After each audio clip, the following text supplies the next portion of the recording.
players. No, we got a new one. We got Hunky TV. What's going on? How we doing? Hey, I got your Josh Berry car ready to go. That Dark Horse Mustang. I haven't got a chance to review it yet. I'll be out of town all week, but yeah, coming back into next weekend. Got a lot of reviews going up, and yeah. Yeah, I know it's Clyde. I don't see too many people with your last name. So when I saw that on TV, I knew it. I knew it.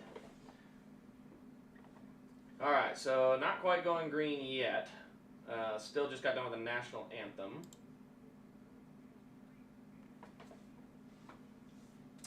So, yeah, let's see where we end up here.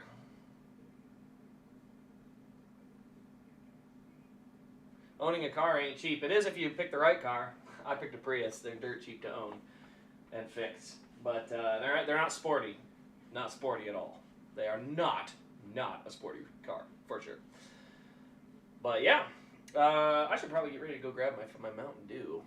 Nah, we'll wait till the green. No, let's not wait till the green, because that means I would miss that. So let's see here.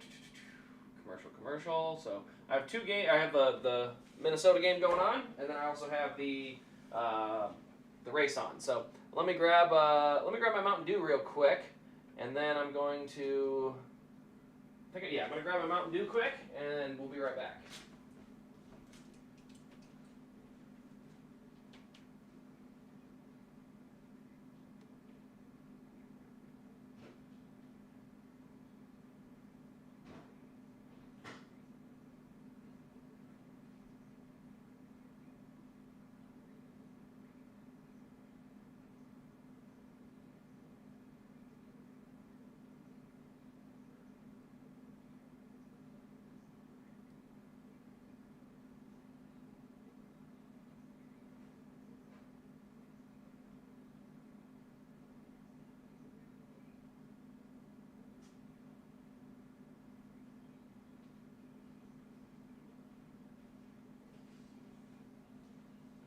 Beverage acquired.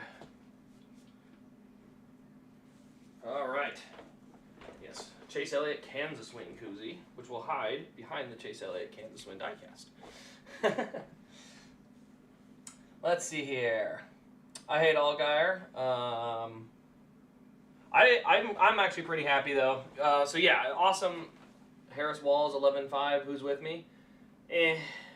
Let's not do the politics thing, because at the end of the day, I think in general America loses in most of this. As much as I really do like, I want fresh change, but these candidates, man, these candidates are bad. Yeah, just bad. So no, we're not gonna do politics here though. I'm actually really happy Allmendinger got to the championship 4, because I'm going to Phoenix, so he'll be the rooting interest for me, because I don't think there's anyone else in Xfinity. Nice grip. Yes, I finally got it set up. This is it's actually a very small room, but I was able to get it set up pretty nicely with the desk. I'm going to do some redecorating. This case is going to stay, and then I'm going to add 2 more cases down the wall. So instead of stacking up boxes of Brett Moffitt cars, we'll have a case, and I'll get to do some cool stuff.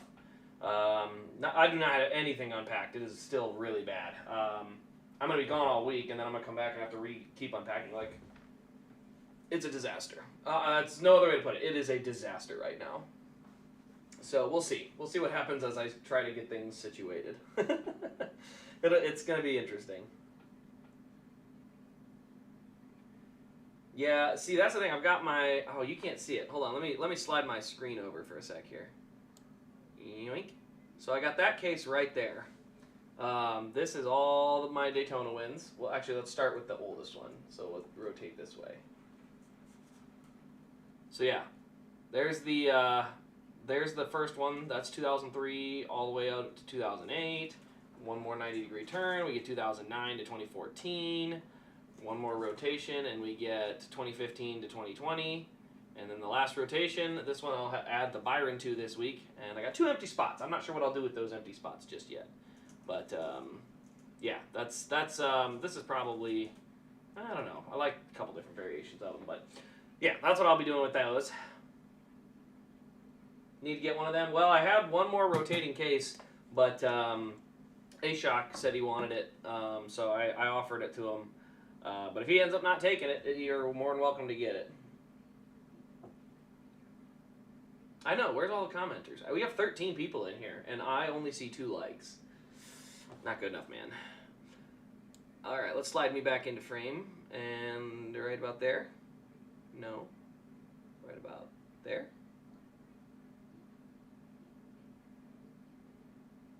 Right about there. That's probably good enough. Doesn't quite center it, but it's close. Alright, drivers are in their cars. And I also have all these lovely Las Vegas ones sitting over here too. So we've got 2023, 2023, 2022, 2022, 2021. I don't have a Hamlin anymore. Those are officially sold out, so no more Hamlins. 2020, I think that's 2020. Yeah, 2020 Vegas, 2019, 2019. The other 2020 wasn't made. And then back to 2018 and further back, I don't have any of them.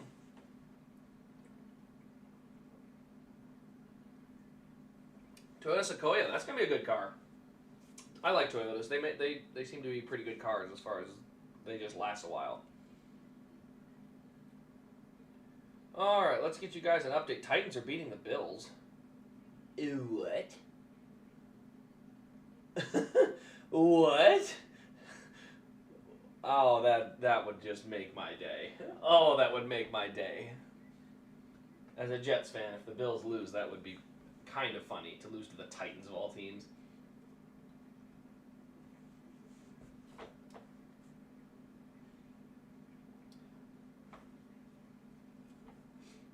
Where'd I get this? I found this, or that case that is, I got that case through a Facebook thing, I think. To be honest, I don't remember where I got this case. Where the heck did I get it? I think I got it with a couple of the broken cases that somebody was getting rid of. The broken cases are in such bad shape, though, I'm Facebooking those and getting them out of my way. I don't want them. I'm going to get 2 clean ones, like the one behind me, and then 2 stands, and go from there.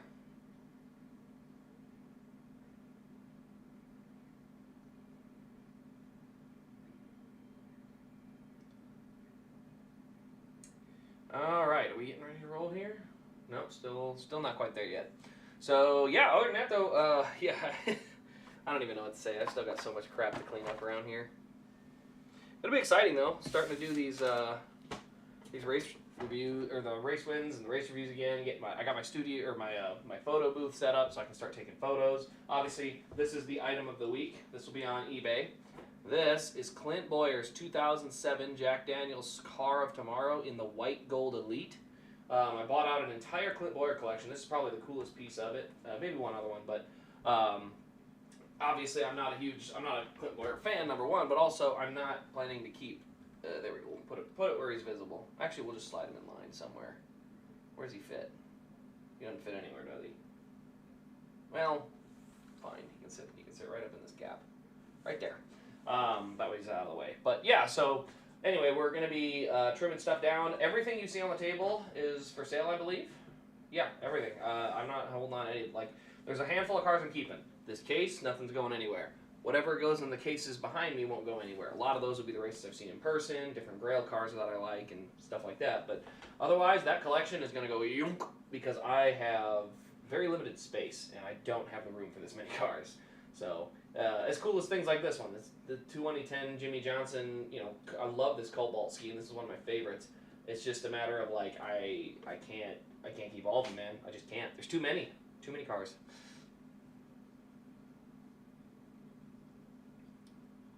All right, so as we get ready, they are still on pit road. I think they fired the engines, but we're still waiting for them to actually like go. What are we waiting on?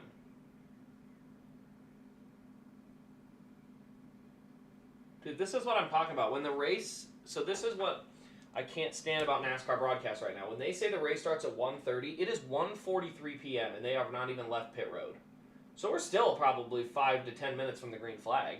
But like when NFL says the game starts at noon, it's a 12:05 kickoff. The game is going by 12 or 12:05. Like you are on time for kickoff.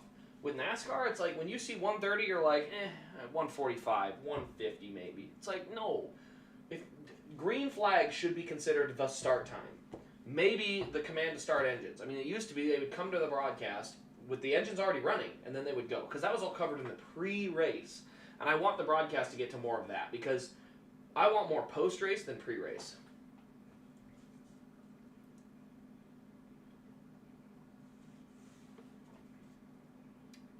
They'll take it off my hands? Oh, I should probably look. I don't even know if that's on my website. I'd love for you to take it off my hands. I might not even have it there. It might be my fault.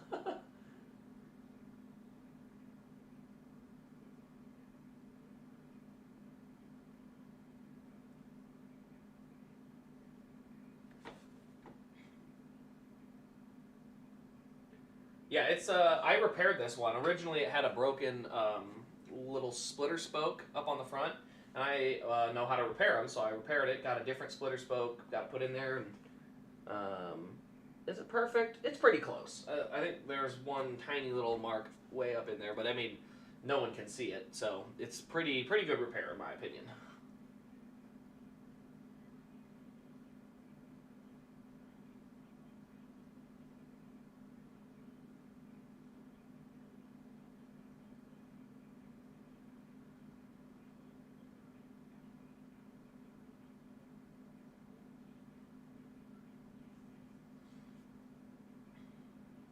A fake Chase fan.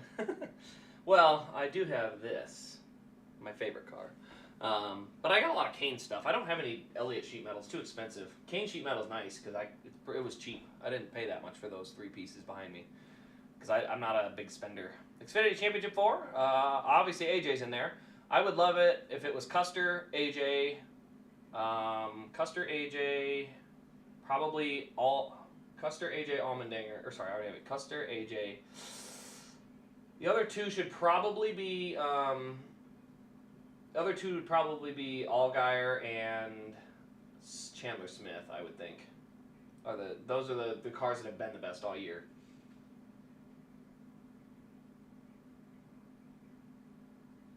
All right, still under the warm-up as of right now.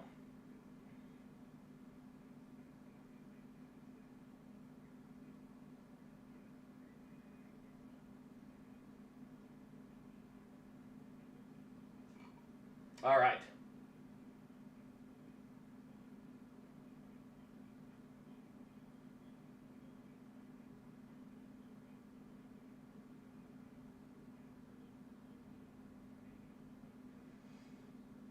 And Arnold throws it away on 2nd and 10.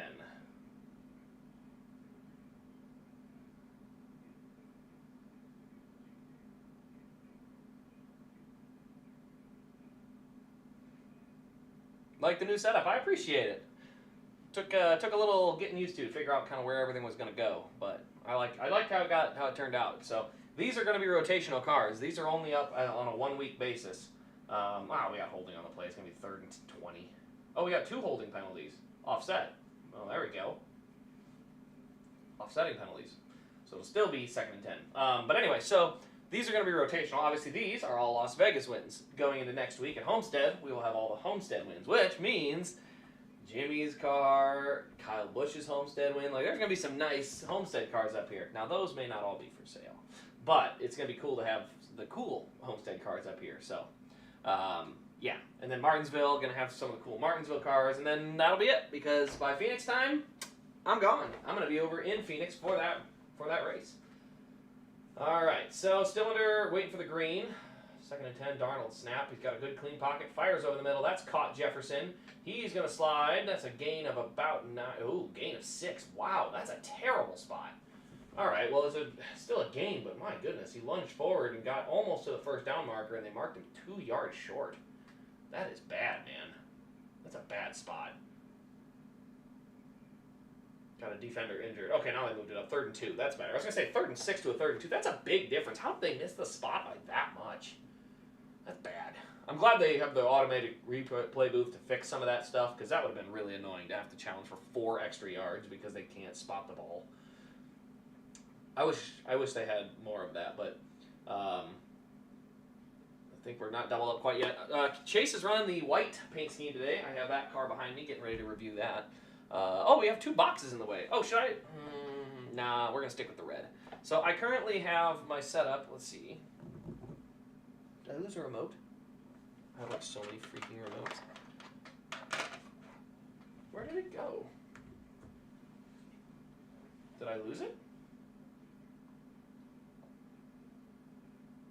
I might have lost it. I don't know.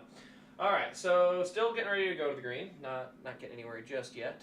Where is that remote? Did I lose that remote? That's a problem.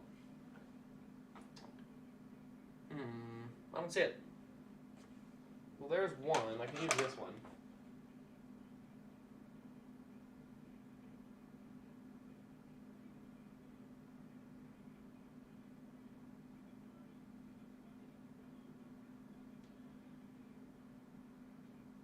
Touchdown Lions. Wow. Fumble returned for 6. How is he not out of bounds? He was standing on the white line. How is that a fumble?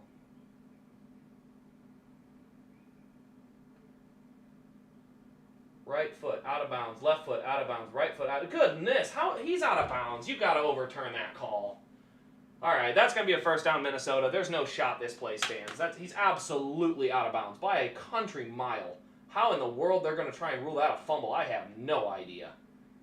Yeah, he's on the line. He's got that foot down. That ball is still plenty secure. That's getting overturned. That's not going to stand. My goodness, refs, are they all blind?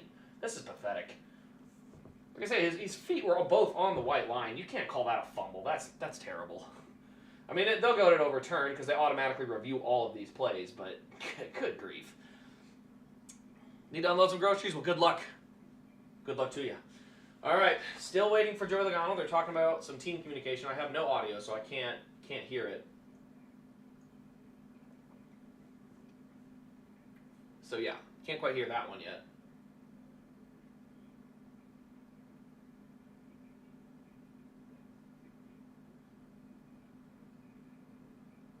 All right, here we go. Coming to the green. Ladies and gentlemen, it is time. We are finally prepared for green flag racing.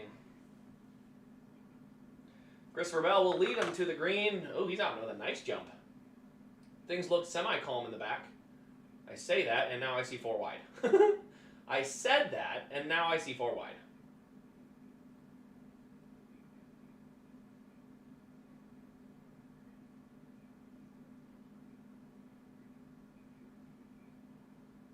All right, down the backstretch, there's a lot of multi-group racing going on up at the front.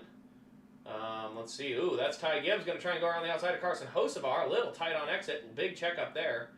And so that'll keep him 3 wide there. That's about 7th. So the first 5 have stringed out. It's going to be Bell, Reddick. I can't quite see. I think that's Byron or Bowman in 3rd. Can't see. Yep, that is Bowman. So then we got Bowman, Hamlin, Chastain. Chastain now looking to the inside of Denny Hamlin. That's a battle for 4th. And then we got a lot of side-by-side the rest of the way back. No other way to put it besides that. Just side-by-side all the rest of the way back. Oh, boy. All right, so 3 laps in as they run. Dude, why is this taking so long to overturn? That's an obvious... It's obvious he's out of bounds. Why are we on a full review here? That was clear as day. There is no question. All right, Joey going to send it down on the inside. Looks like he's going to get by Hocevar. Slides up the track. And he will clear Carson. Ooh, no, he won't. He's still side by side, and Truex will push him back by. And now Truex will go to the high side. Ooh, that's a weird lineup. If you're going to get peeked outside, I hope you just peek all the way outside. Then we got Cindric, and then there's Elliott. Ooh, Elliott's up to 13th already? Whoo, that 9 car's fast. Keep an eye on that 9. He is quick. He started 18th. He's already worked his way to 12th. As they come by the line, he's going to go by Austin Cindric. Had a great run on the outside. Went right around him. So that takes that spot. Goodness gracious, Carson with a save. What a heck of a save by Carson Hocevar there. And here comes Chase. He's going to go by Carson Hocevar now. Oh, no, sorry, that's Byron. Byron just went by him. I couldn't tell. There's a brightly colored car. That one happens to be yellow instead of white.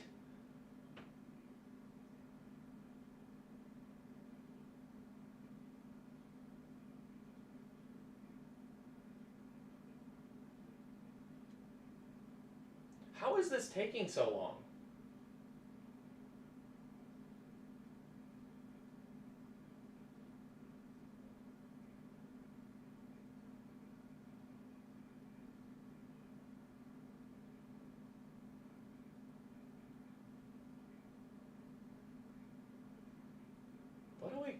calling this?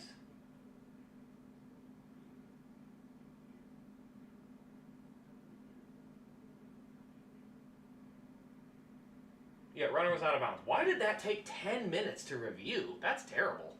That took a long time. Yeah, Gibbs is probably overdue for a win. It has been a while. So it'll be 21-10, first and 10 Minnesota. Third quarter, 12-10 to go in that game. Then we go back to the racing side of things, and we've still got, let's see, Elliott's up to 9th. Good run so far for him. Like that speed I'm seeing so far. That's good speed in race trim. I like that. Truex is pretty quick. Yeah, we got some good quick cars up at the front. Playoff guys really showing up with some speed. So, as we go right now, Blaney he's still back there a ways. He's got a little ways to go yet, but he had a big flat tire in practice, just whipped it around and it impacted driver's side, if I remember right. Yeah, driver's side is what hit the wall there. That was a tough hit for Blaney. First and 10 Minnesota. Darren takes a snap. That's going to be a handoff to Jones. Aaron Jones with a little bit of room on the right side. He'll get about 9. That'll bring him 2nd and 1 at the 40. Or near the 40. It's going to be just inside. Meanwhile, up at the front, not seeing a ton of movement. Looks like these cars are all very even. Denny Hamlin, a little slow last couple laps in 5th.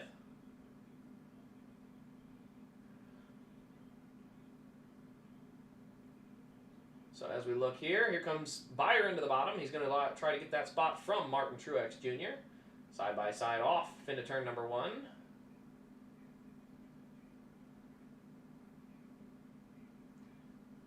Byron still hanging strong. Big side draft down the backstretch. They're going to split the gap, and Byron will clear. He will clear Truex as they come out of turn number 4. Darnold, meanwhile, back to pass. He'll take a spot to the tight end, Johnny Munt. That's a 2-yard gain. Man, he didn't break any tackles. I mean, good tackling team there. So, it's been bad here. I've heard those Hurricanes sound like a mess. I haven't heard from you in a bit. I got to check. Maybe I'm on the wrong Instagram account again. I have trouble with that. I end up with the wrong Instagram logged in, and then I don't get any of my messages. So I got to look. All right, battle here. Logano will take that spot from Ty Gibbs. That is for the 7th spot, so that'll move him up to 7th.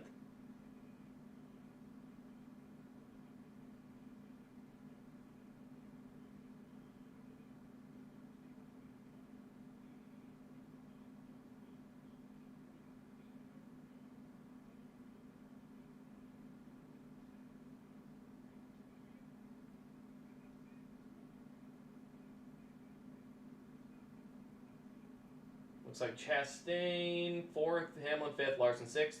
Logano has been moving forward pretty steadily, so we've seen decent speed. But again, we're only 13 laps in. It's going to take about 20 laps for any of the tires to really start doing anything. Singer Liam Payne. Who's Liam Payne? Sorry, you're going to have to... I'm not well versed in the music sphere. Someone's got to let me know who that is.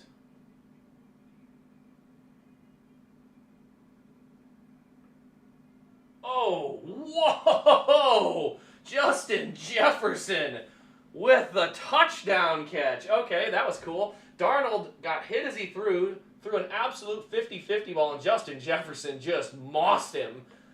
Touchdown, Minnesota, 18. And that'll put it 21-17 in the third quarter. 21-17. Right foot creep. Okay, I have definitely not heard of that band, so that I don't feel too bad knowing that I didn't know. I mean, obviously it's terrible that he's passed, but more, I wasn't too far out of reference. It's not like I forgot, one of my favorite singers or something, or a band I really liked.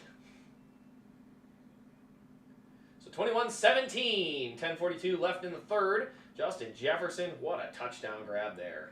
Ooh, that's nasty. Love it. All right. Meanwhile, let's go ahead and move back to the race. Oh, why are we on commercial? I thought, yeah, we are on commercial. Let's try turning that off, and I'm going to go...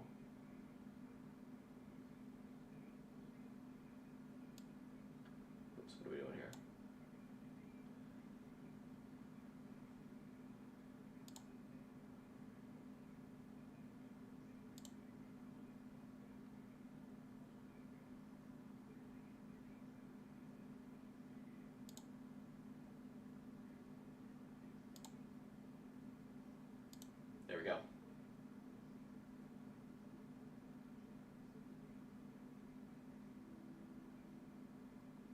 A little tough to see, but I can see kind of.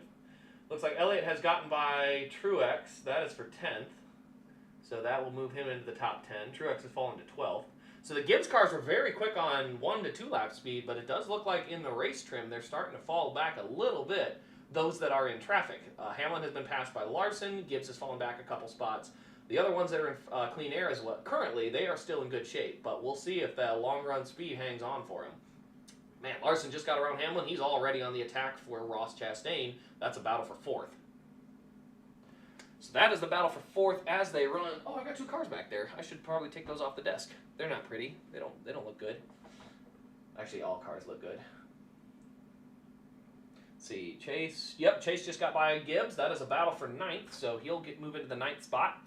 Love that Hendrick speed so far. Obviously, as a Chase fan, I would love to see him race for a title in Phoenix this year. Obviously, me being at the race, like, I don't care. My bias, although he has been good and consistent all year, so he does deserve to be there on points, but the speed hasn't been there all year. So, and I'd love to see him there. That'd be awesome, but we'll see. But yeah, good speed from the 9 still. I really like what I've been seeing. Christopher Bell is absolutely flying out front, though. We'll see if anyone can catch Christopher Bell. He seems to be pretty untouchable. Meanwhile, 3-car battle for 4th still kind of raging on.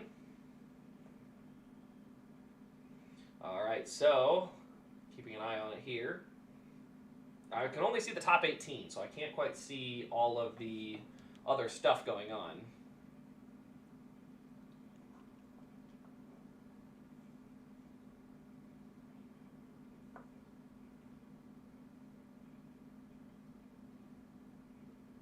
Okay, Bills are back on top of the Titans. Seahawks up by 10 on the Falcons. Texans-Packers looks like a great game. Browns-Bengals looks like an ugly game. Really ugly game. All right, so as they currently run, playoff guys, 1, 2, 5, 6, 7, 8, 9. So one guy not in that playoff bubble up front, I believe, if you take those 2 spots out. Yeah, last one is Blaney. So the playoff guys literally run in 7 of the top 9 spots. So 7 of the top 9 spots are playoff guys, if that tells you anything.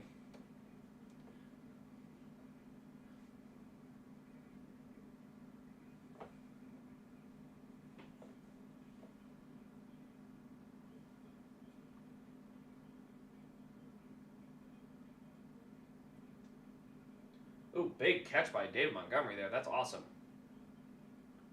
Stop talking because he thought you hated you guys and your drama. You and your drama. All right. What is going on with my stream here? There we go.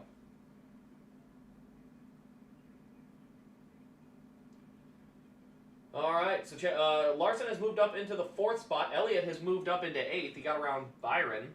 And as they run, that 9 car is pretty quick. He's going to probably have a good chance to get some nice stage points here. I would much rather him win the race, though, but we'll see what happens.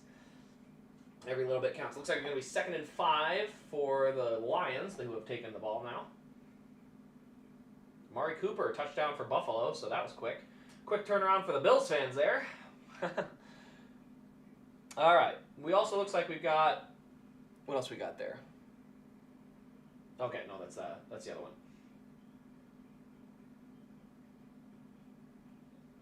2nd and 4.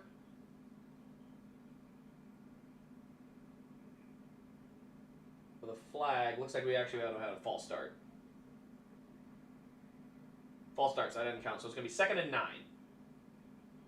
All right, so as they run, it is Bell, Reddick, Bowman, Larson, Hamlin, Logano, and Chastain is already faded to 7th. That car's long run speed appears to have fallen off a cliff.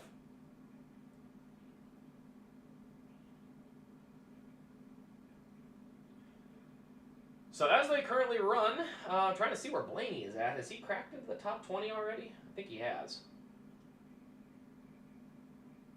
Yeah, he has. He's in the top 20.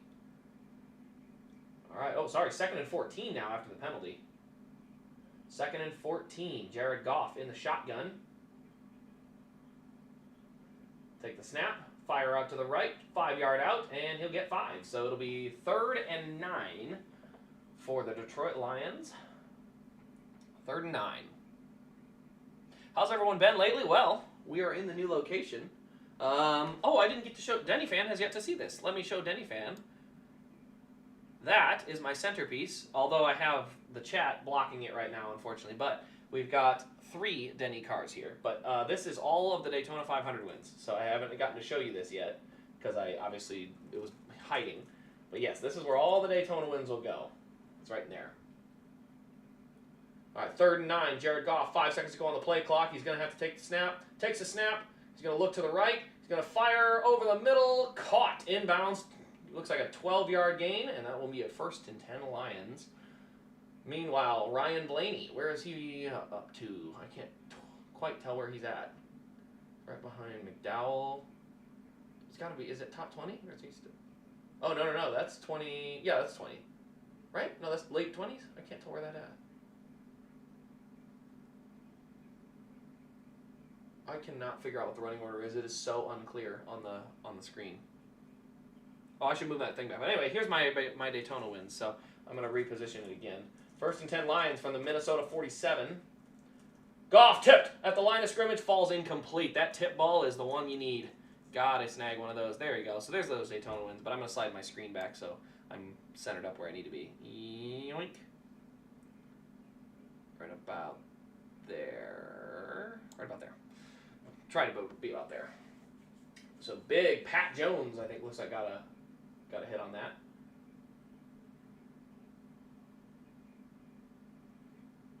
So as they run, looking at the current running order,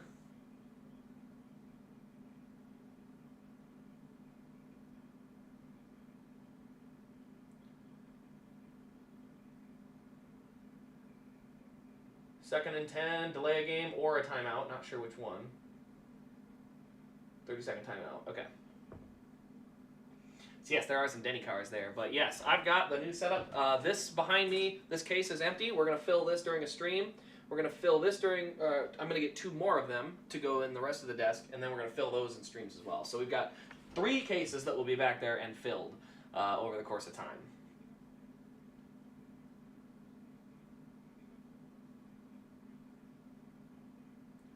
Chase's car's starting to fall back off.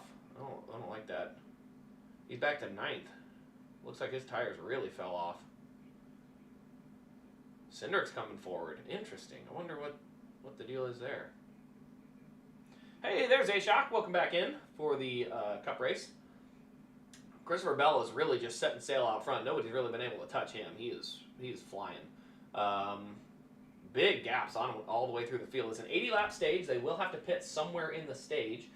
Tire fall off is pretty legit. We've got about 2 full seconds of fall off from their best time, so that's kind of nice.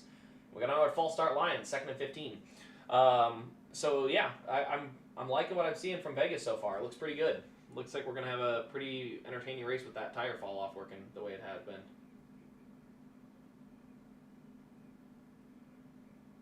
Oh, did Chase get back by Byron? Yeah, he did. Okay. I'm not sure what's going on there. Oh, McDowell's on pit road, so pit stop sequence has begun. Oh yeah, look, we got a whole bunch of them pitting this time by. 32, pit stops are underway. Let's see. We're in a commercial? We better not be in a commercial. All right, pit stops are underway. 2nd and 15 Lions from the 48-yard line.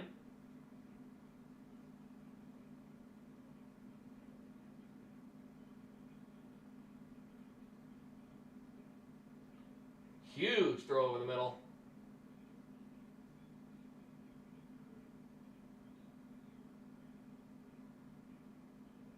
$22-yard grab for Patrick, and that'll be a 1st down Lions. Keeping an eye back on the other side of things, it looks like did they pit? It says they all pitted. Yeah, no, they definitely had to have pitted. Yeah. What? Why didn't the cameras catch it? Are we under commercial right now?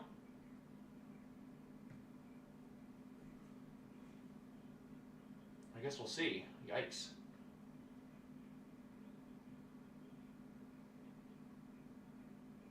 Yeah, here we go. Okay, yeah. The big stretch on pit road. Apparently this is my scoring monitor is ahead of my stream. My stream must be behind by quite a bit. It'll be what it'll be. I can't fix it, but after they came out of the pits. So Reddick's still out front as they run currently.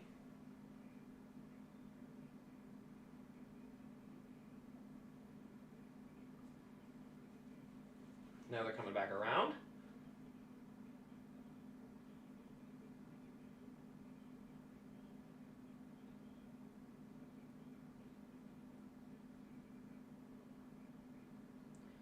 Here we go, looking at it again. So Bell, Reddick, Bowman have yet to pit. Bell and Reddick are in this time. Bowman has stayed on the track. Sorry, not Bowman. Blaney has stayed on the track. So we will see exactly what we've got coming forward here.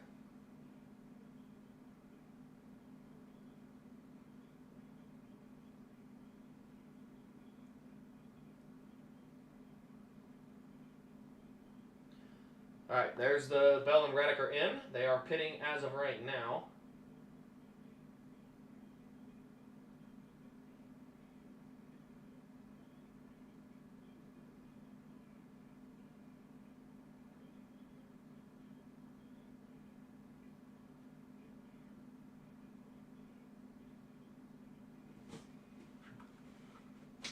All right, so it looks like Reddick will get back out of pit road here. Blaney has stayed on the track, so he is still running lap times out there. Good lap times, by the way. 31.1s. Nothing to shake a stick at. Like, that's pretty good lap time. And by him waiting a little longer, oh, wow, that's terrible. We had a guy fall in coverage and wide open. Touchdown on Lions. That's a bummer. How the hell is Cody? Yeah.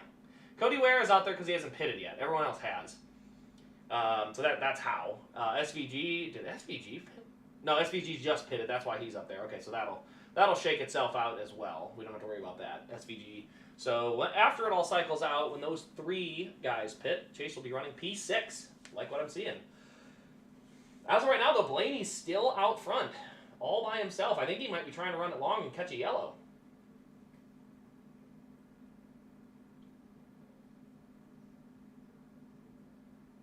Close call for Elliott on pit road, but had to avoid the 43.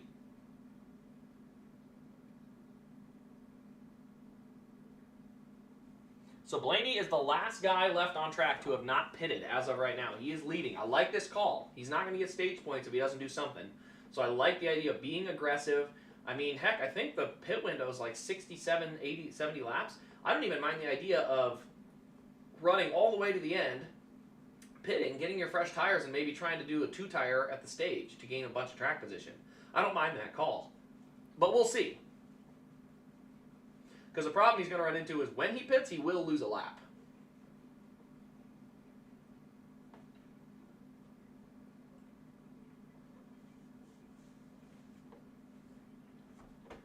So Blaney's still maintaining out front. Looking at the lap times, fastest car on the track as of right now is Kyle Larson. Blaney will pit this time in. Looks like he's coming in. So here comes Ryan Blaney to pit road. So it's going to be Kyle Larson, like I said, had the fastest time last time by. This time by, it's Reddick. But yeah, quick cars up there.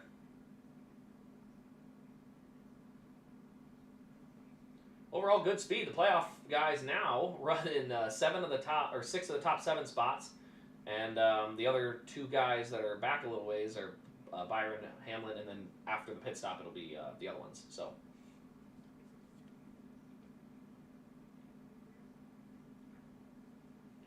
All right, so 4 tires and fuel for Ryan Blaney as they get that stop taken care of.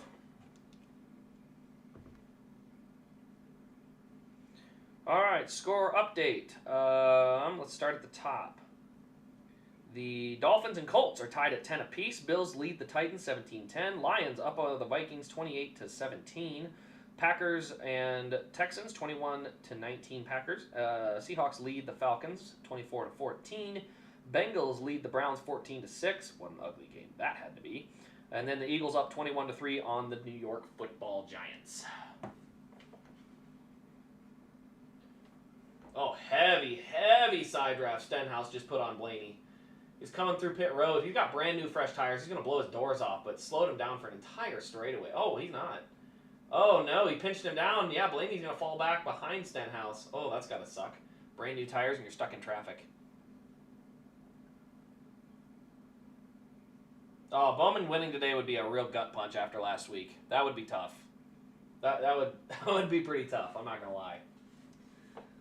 That would not be a fun way to have that happen.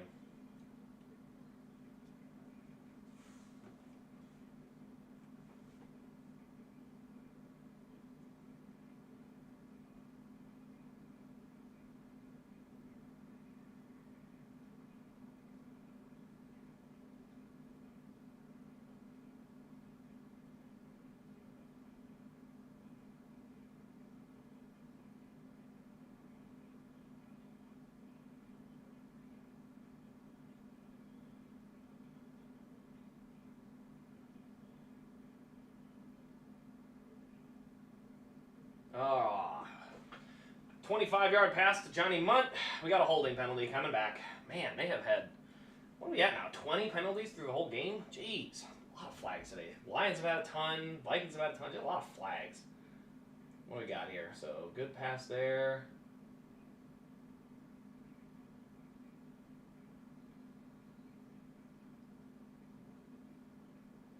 Oh, Ty Chandler with a hold on the blitz pickup. Man, you got to be better than that. It's 1st and 20, so 1st and 10 at the 50 turns into 1st and 20 at the 10. Oof. Oh, at the 20, sorry. They were at the 30th. I forgot about the new rules.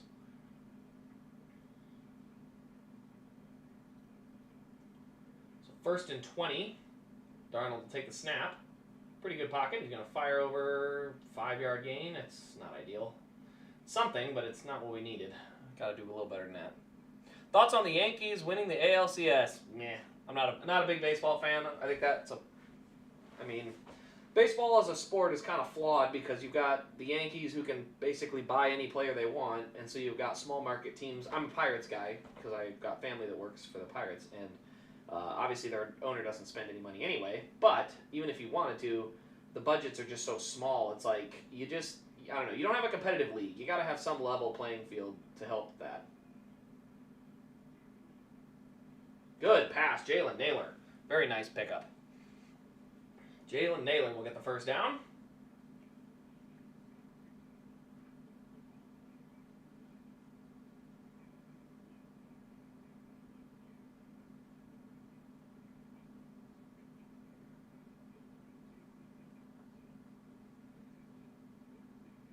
So Christopher Bell still out front. He's got a really fast car. His lap times look incredible. He has gapped Tyler Reddick by 2.5 seconds, basically.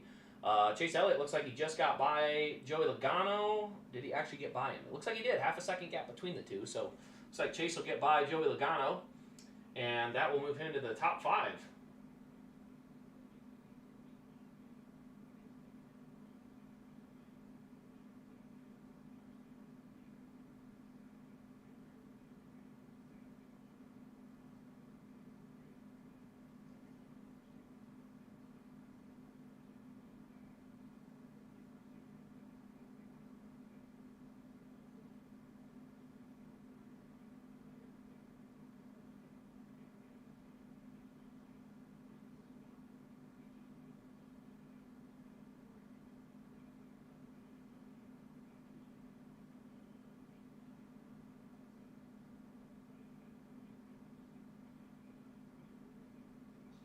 Alright, so that's there. Okay, so Bell is now in very heavy lap traffic. That's who it is. I'm trying to see. My screen is very, very small. It's very tough to see. But Bell is in very heavy traffic right now, trying to lap the field. So his lap times are going to struggle pretty bad for the next little bit. We'll see if that closes up the gap between him and the other cars up in the top 5. Hamlin must have had a bad stop or something because he's all the way back in 13th. And that doesn't make a lot of sense based on where they were beforehand.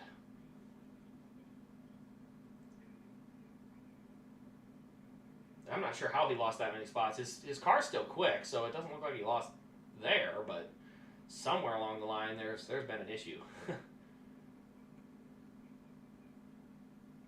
Alright, so watching it as they run, it's going to be Bell down to a 2-second lead on Byron, but then a 7-second lead to Alex Bowman, 8.3 back to Kyle Larson, 11.6 back to Chase Elliott. So that tells you how spread out the top 5 is. Pretty big gaps in all of that. With about 36? Yeah, 36 laps to go. No, sorry, 26. Yeah, 26 laps to go in the stage.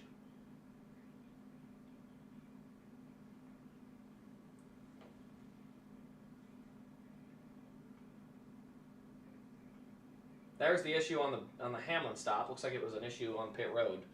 But that issue is what set him back and has kept him, unfortunately, pretty far back off the lead.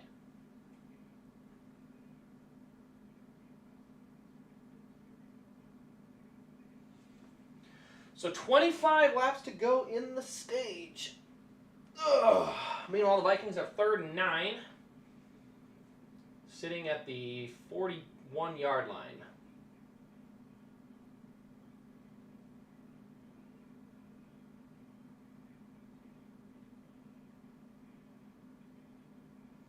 First down catch by Aaron Jones. It'll be 1st and 10 Vikings at the 25. They are in field goal range. In field goal range.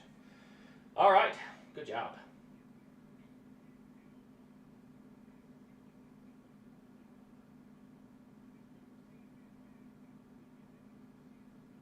Keeping an eye on the scoring. Still looks like Bell has found his way through traffic pretty well. Doesn't look like he's going to get a big gap out of that. So, Christopher Bell does not look like his car's falling off in any of that traffic. He's actually still running incredible lap times. Very fast. Christopher Bell is probably going to dominate this race without adversity of any kind. He looks great. I mean, his lap times are phenomenal. I don't see anyone in his zip code. Like 30.6, next one is 30.9. He's 3/10 on the whole field right now. Gibbs had a pretty good lap last time by. Anyone else? No, not really. Yeah, he's very, very quick. Very quick. So, all right, as we currently run, we are getting down to 24 laps to go in the stage. Bell checked out up front, and it's pretty spread out the rest of the way through. Larson looks like he is catching Bowman, so that's a battle that might take place before the end of the stage. But outside of that, not a huge amount of battles on the track. It's a little spread out.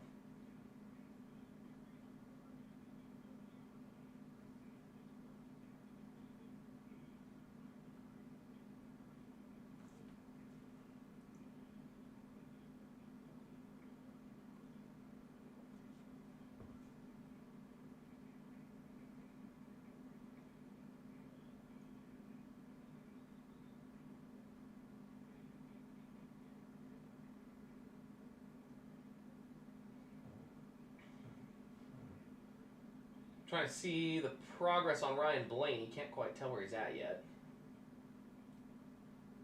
As crazy as it sounds, even where Chase is running, you have to run even better to get the stage points. Like 5th is good, but if you're below the cut line, you really do need to be higher up because you're being outscored by 3 other guys. There are 3 guys outscoring you in points right now. So that is a big deal. Like in the round of 8, there is no limping through by just getting a couple stage points here and there. You have to like force your way through this round. And I think it's going to take a win for him to get there, honestly. I don't think he'll point his way in. The speed, especially early in races, I mean, he has not scored a lot of stage points this year. And so he's going to have to probably get the win just on points. Unless catastrophic failures, follow a bunch of the guys around. Yeah, Byron's in 10th. He does have a quick car, though. I think he'll catch Brad and maybe catch Chastain. It looks like they're in a dogfight because they're all within a second of each other. There's like 4 of them all just on top of each other, so we'll see. He may have a shot to get by about 3 or 4 of these guys by the stage. But you got to make the moves. You got to get around them. So, end of the 3rd quarter in the Minnesota game.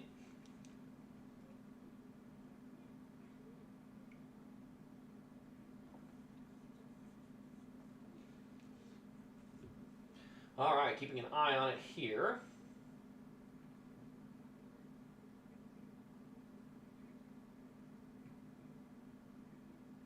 There we go. Byron looks like he's going to almost did a 2 for 1, but is he going to get clear? He's not, and it looks like that might invite Truex right back in alongside of him. We'll see. Oh, no, he's going to go back to the high side now. But Truex is back to the inside, so Byron will have to battle that position out. He almost got a 2 for 1. Didn't quite make it, and now he's going to be side drafted down the straightaway. That's going to put a pretty good gap between him and the other 2. Going to send it up high. Truex going to send it low, and looks like Truex will take that spot back. So yeah, Byron almost had it. Oh, we have a crash. I don't have a crash yet. Oh no, let me see it.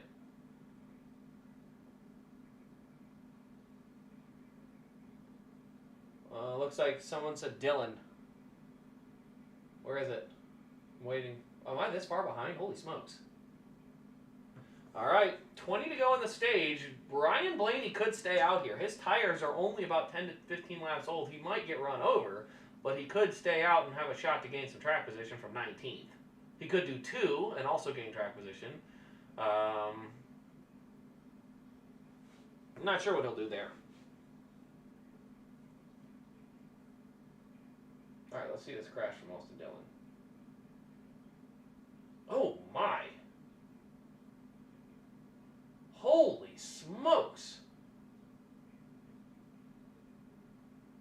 What in the world happened to the right front of that car? That right front is destroyed. See what happened here.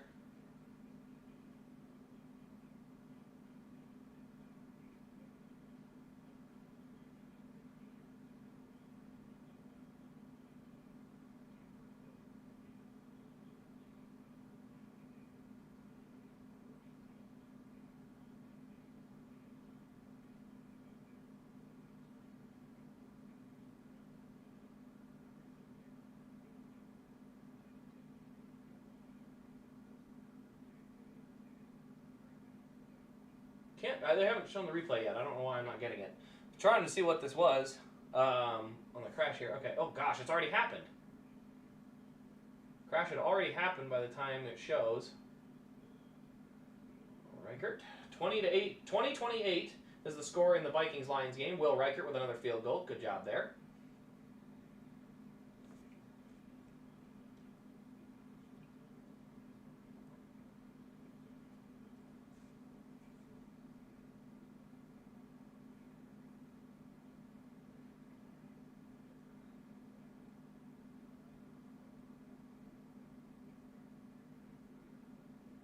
Man, I'm still trying to see. Did anyone get a view of what that crash was? I still haven't gotten one.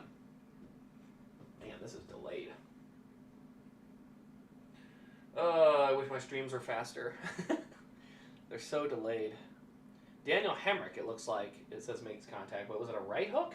Because it destroyed the right front of that car. Like, that almost looks like somebody got into his right rear corner and turned him up. All right, well, there are 15 laps to go. By the time they bring in the pit stops, which should be about next time around, we're probably talking about 10 laps to the end of the stage. So Ryan Blaney definitely has an opportunity to pull some strategy to try and get some track position. He's got the ability to start up front. He could start in the back, or not in the back, but he could. He's in a spot where he can take advantage of either short pitting at the stage, not pitting at the stage, not pitting now and pitting at the stage. He's got a lot of options on his hands right now if he wants to use them. We'll see what happens though, because definitely lap times had come down. So let's see here. Ooh. Did he just? I can't tell. Did he turn him or did he just bump him?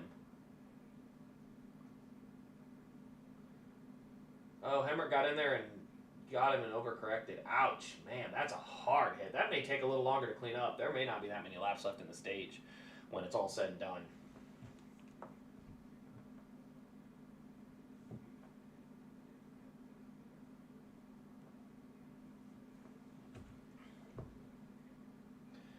So yeah, it looks like that's what happened. Jordan was Hemmer got into him, and then when he got loose, he overcorrected and went, hammered into the outside wall. So that's where the contact came from. It didn't come from a right hook. It came from actually getting him slightly turned to the left and then an overcorrect hard back to the right. Also, I need to find out what is going on with Chase Briscoe. Chase Briscoe is running almost dead last. Like, did they just pull all of their secrets out of their cars and just walk away? Because, they are bad right now. Like, really bad. It could have been a penalty or something, too. Wow, they're back there a ways.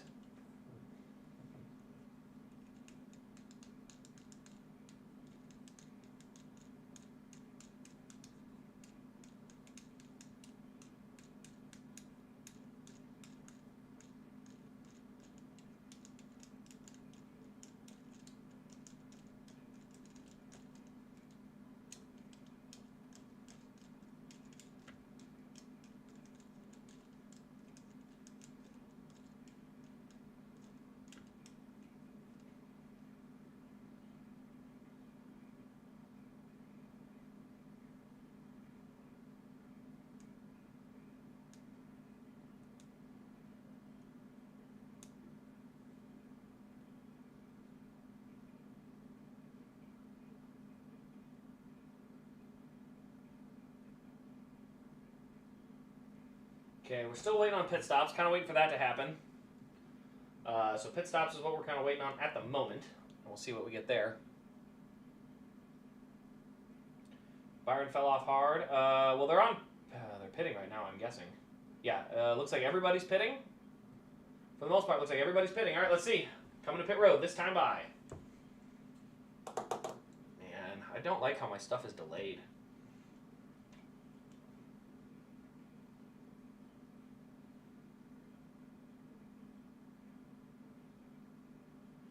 All right, down to pit road they come. Single file line as they get ready to come to the pit boxes. Let's see what we got.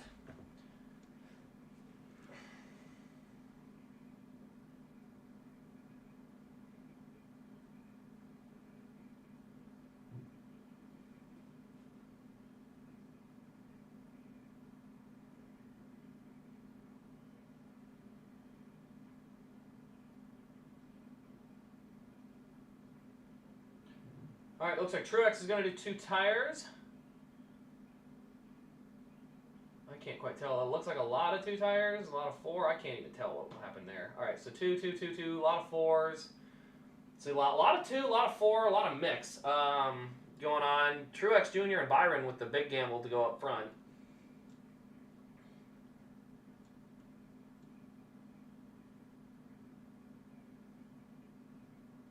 Oh man, that is a hard hit. They're showing the hit from that crash.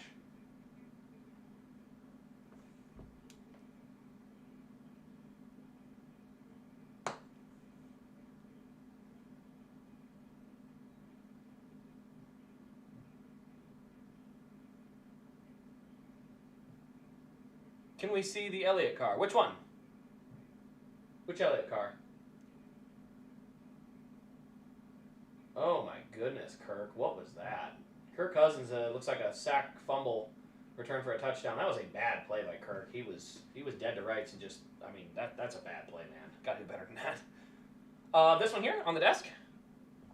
That's the Mountain Dew one? Maybe. I don't know. Maybe I can zoom in on it. I don't know. I don't know what to do. I can't. I mean, it's the Kansas win. I just don't know what to do with it.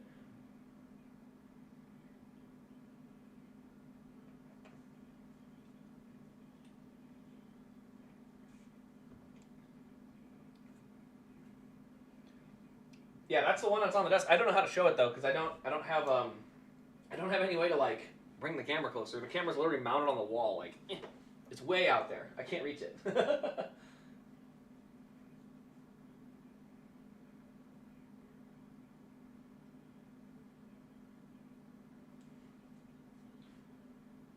So Eric Jones stayed out. No, he just pitted a lap later, so he has. It looks a little bit different.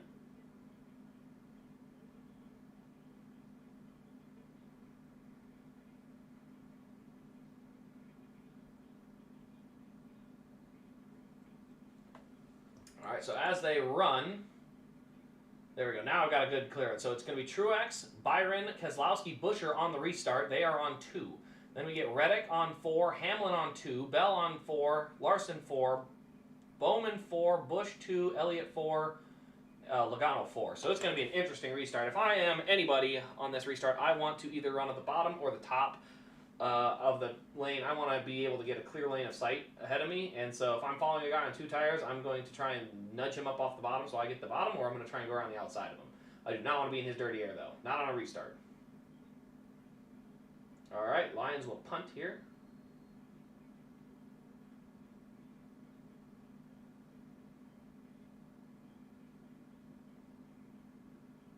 New setup looks great. Well, thank you very much. Not quite done yet. Like I said, we're going to add another of this case, 2 more of them down the back. So we'll have 3 of them filled with cars, and we'll decide what cars those are on the stream. So should be fun.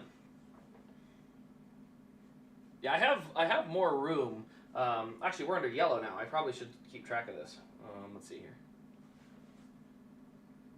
Yellow. We're under caution. So I have that cool color change, right? I have to play with it. It's like I have to justify it now that I have it. So I have to play with it. So under yellow. Once we go back to green, I'll flip it again. But I can flip it to all the different colors, so I'm having fun with that. And then obviously my desk, I put a little LED on that, so we can do that as well. So it's red right now. I just changed it to green. Just change it to blue, change it back to red, change it to, what do we got here? That yellow? That's yellow. Yellow's hard to see. White, I can just do straight up underglow. Actually, That's the best spot you can see it, is that back one. You can see how that color changes. But yeah, so I kind of chose to stick with the red because it matches the computer. But yeah, I have a few different color changing options to play with to make it look nice and pretty. Jones lost a wheel. Great. Yikes. I hate loose wheels, man.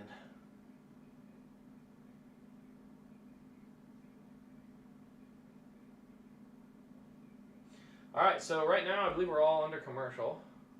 Yeah, Jones lost the wheel under caution, so that's weird. Not ideal. Gonna be a 2-lap penalty. Wait. No, yeah, the wheel's gone. Brakes are still there. I've never liked the one lug. Still don't like it. Still can't like it. I can't. I just can't.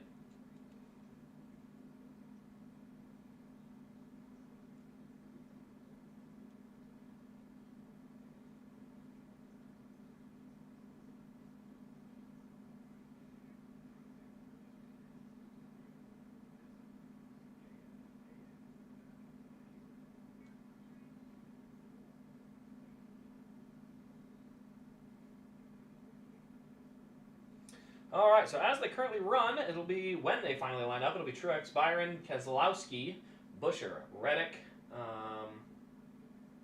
Oh yeah, there's the... They didn't go back to green though, did they?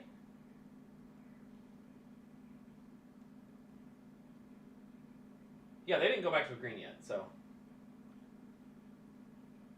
They will be coming back to green this time by. All right.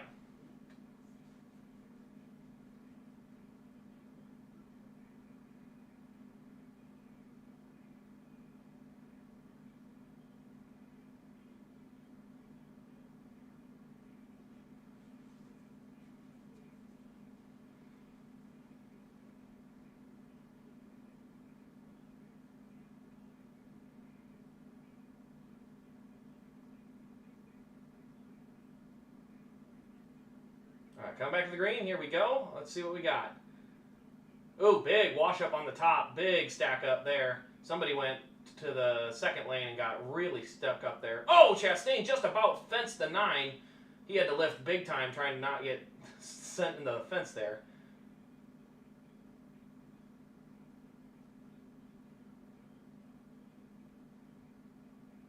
So yeah, big time mix up there. Man, that's going to stink because I think Elliott's out of the stage point race now.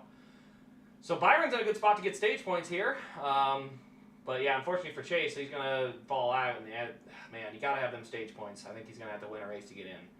I know it's early and a lot can happen, but man, he was running top 5 and now he's running 15th. And he can't lose 10 spots on that kind of stuff. I mean, we'll see what happens after the stage. He's got good speed still, but...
Okay, that's what that is. All right, so looking at it as they run, Ryan Blaney up to 17th, trying to keep an eye on the scoring here. I'm watching Hamlin, Kyle Busch, and Chase Elliott, but that's all for 11th. No points available for any of those drivers, and so got to have better results there for those 3.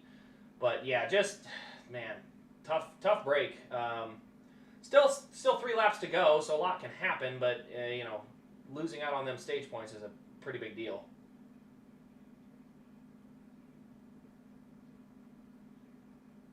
What is going on? Don't do that.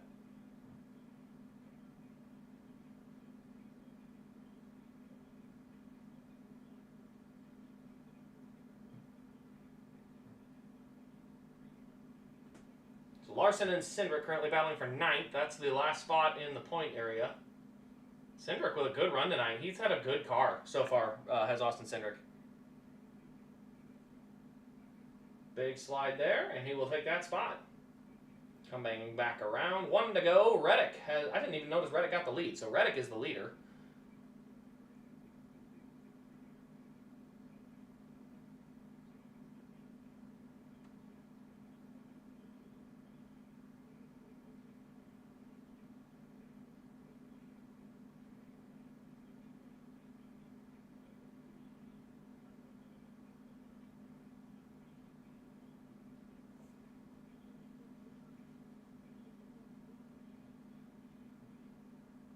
Look at that battle for second. Truex and Bell. I think Truex is going to give that spot up. Yeah, Truex on the 2 tires can't quite hold it.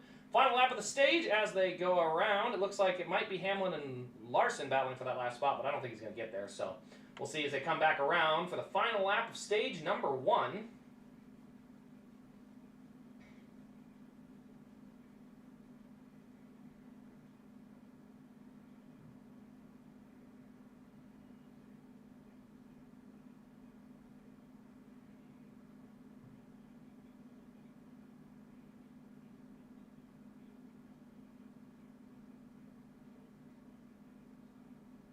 Froze again. I can't see it.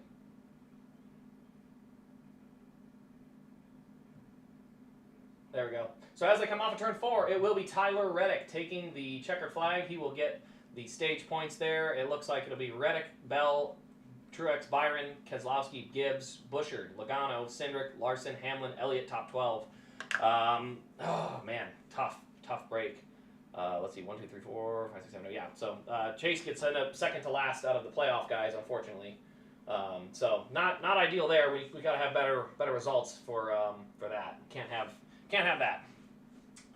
So no points, even though man he was set to get points too, and a guy like Byron was set to get no points and now got 7. That just shows how important it is to snag them points. Now Byron may have to come back to pit road and get new tires. We'll see what they all choose to do on this set of stops.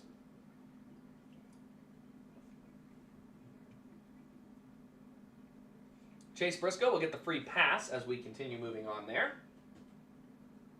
Field goal for Will Reichert was good. 23-28 is the score in the Vikings-Lions game.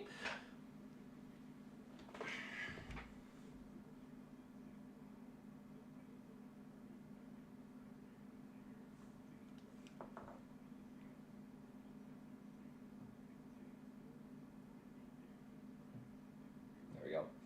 All right, 24-10, but Bills over the Titans. That game should pretty well wrap up. 34-14, Seahawks over the Falcons as of right now. 34-14. Ouch. I think the Falcons were going to be picked as favorites there, but I don't think that went their way. Colts Dolphins. Wow, that looks down near unwatchable. 13-10. Texans down by 2 to the Packers with 5 minutes to go in that game. Bengals up over the Browns 21-6, and the Eagles beating the Giants 28-3. So yeah. Meanwhile, we are under commercial. We'll see what the drivers and crews decide to do on the stage break as far as those yellow flag stops go.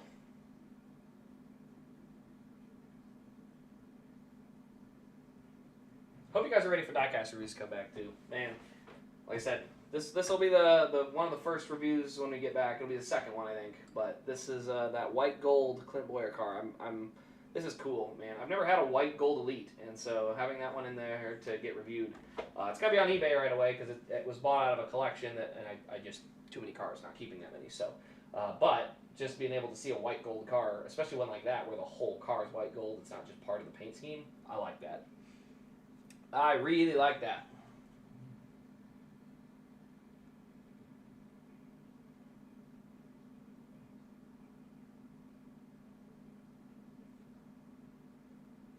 Oops, I need to go here.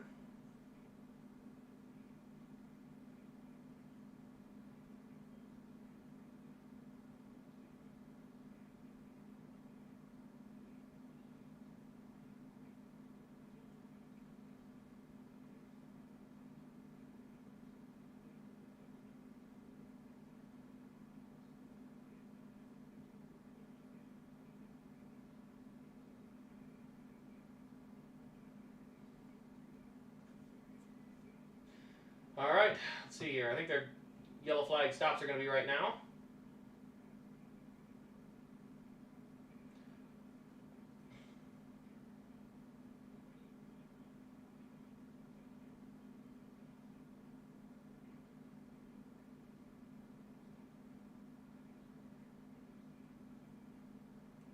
Oh, it looks like all of them came to pit road. We'll see if this is just 2 tires or what the strategy here is. This stage is 85 laps. I wouldn't mind the idea of doing a 2-tire short stop here, where you do 2 tires, get out front, and then try to see if you can snag a lot of track position. By the time all the guys with 4 start running you down, hopefully you're far enough away out front you can pit and just get your 4 tires and get equalized on it.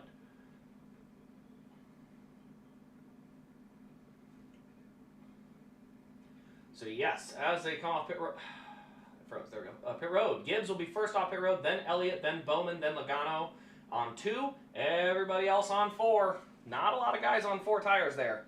I like the call. I like going after the track position, especially when your left sides are still pretty new. But there are guys that stayed out as well. Denny Hamlin stayed out. So we've got a whole mix of strategies now. We got cars that stayed out on 4 tires. We got guys that pitted on 2 tires and guys that pitted on 4 tires. So 3 different strategies all up at the front of the field here.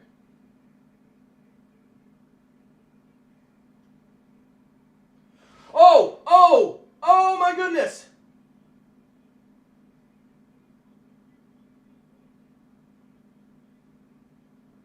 It's a fumble return touchdown for the Vikings.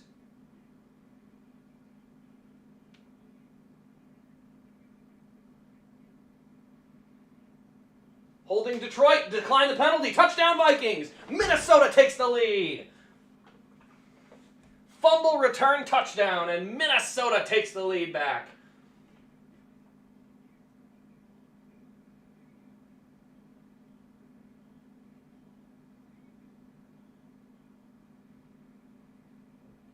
Ivan Pace Jr. with a fumble return touchdown.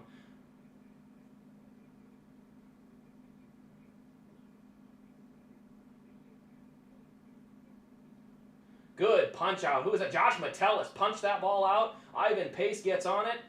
Van Ginkel with a great block to spring him for the touchdown. And the Minnesota defense comes up huge with the fumble return touchdown.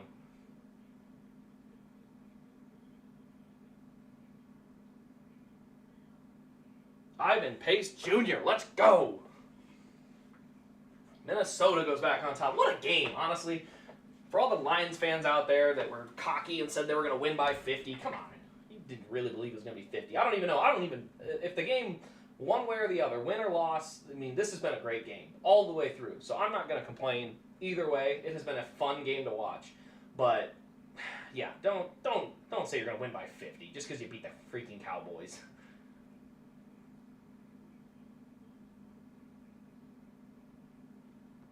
Yeah, I did not like that 2-point attempt. That didn't work out real well for him. So we'll see. 29-28, Minnesota has the lead. 5 minutes to go in the game. Detroit offense will get the ball back, though.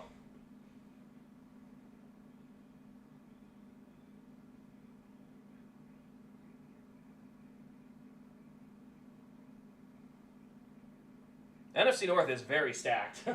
I mean, it looks like, as far as I can tell, the Packers still leading that game, but, man, nobody wants to lose at all. Packers are currently leading, but the Houston Texans have 1st and 10 at the Green Bay 12-yard line at the 2-minute warning. So, very tight game coming down to the wire there between Green Bay and Houston.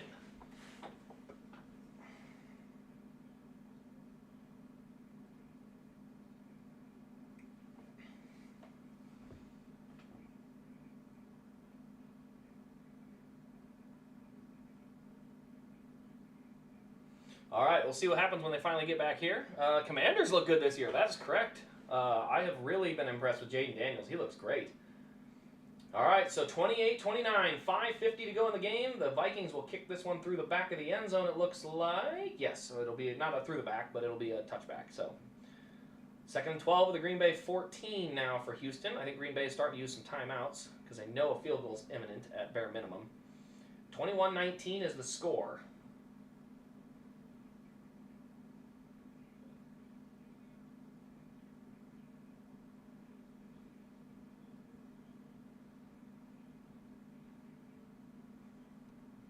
3rd and 15 from the Green Bay 17. So Houston trying to run the clock down, but I don't like that. I want to stay aggressive. I want a touchdown if I'm Houston.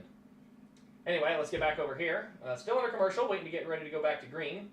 Be a handoff to Jahmyr Gibbs. That's a gain of about 4. Gain of 4 on the first down play. Getting ready for Chiefs-Niners. I won't be watching that. I'll be driving back up to Iowa at that point, but we'll see how long this race lasts. I'll probably watch part of it because the race started a little bit later today at 1:30. Actually, more like 2 o'clock, but...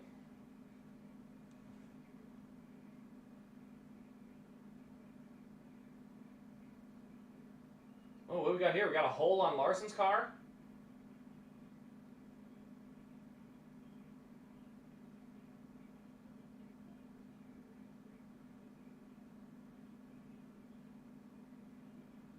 Oh, wow. Amon-Ra St. Brown was wide open. He got away with that, or he got away with that. The Vikes got away with it. He landed out of bounds. 3rd and 6 for Jared Goff and the Detroit Lions. Oh, man. That was a good snag, though. Good hands.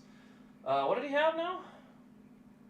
Had debris stuck to the grill, so they pulled it off. So Larson will start at the back. He will have to drive all the way through the field. Coming back to the green this time by...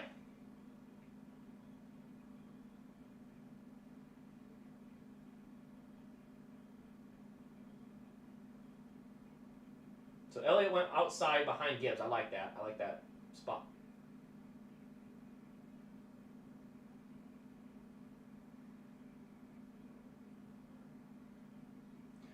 So it'll be 4th and about 30 after the sack fumble there on Jared Goff. And Minnesota's defense came to play. All right, on the restart.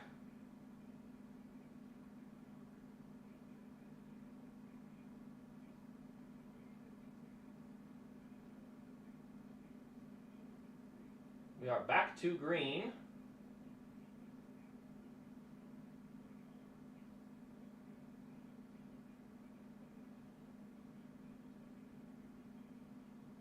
What do we got? We got a caution? It says caution again.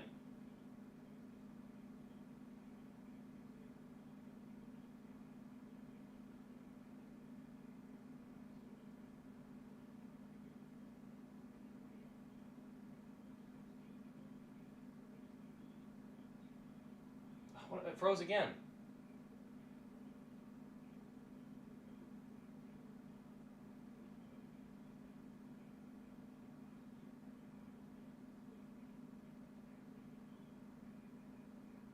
Oh man, who just stuffed Elliott in the wall? Oh man. Well, Reddick upside down the front stretch. He does land back on his wheels. Holy smokes. Gosh dang it. This is why you can't get caught in traffic with the nuts. They just wreck you. Who just did that? Somebody just absolutely walled Chase Elliott coming out of the corner. Gave him no space to make that corner. And this is NASCAR now. Just bumper cars at 200 miles an hour. Don't understand it. Never been a fan of it. I do not like bumping and that's not a way to race. Oh, let's see what happens. So Reddick goes upside down. He's back in his pit box. They're already able to pit the car. Let's see what happens here. All right, so coming through the corner, it's Truex and Elliott. Truex just runs right through Chase Elliott. Didn't even give him a chance. Man, that drives me nuts. Why? This next-gen car absolutely sucks. We got a car upside down, and we got another car that just washed in and slammed into the car outside of them because of the way that these cars race. You can't just let off the gas at all because there's no power.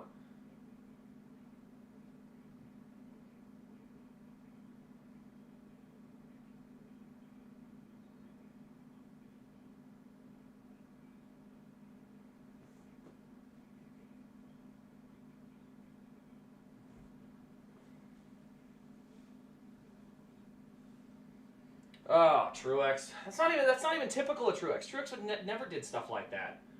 All right, still waiting to see what the update is on the cars as far as how bad the damage is. Reddick went upside down but got back to his pit box.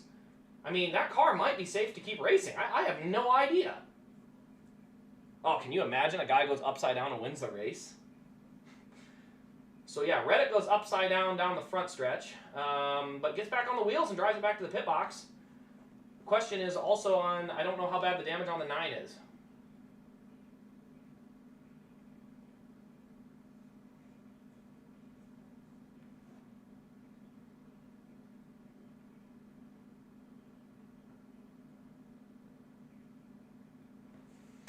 All right, let's see how bad broken toe link.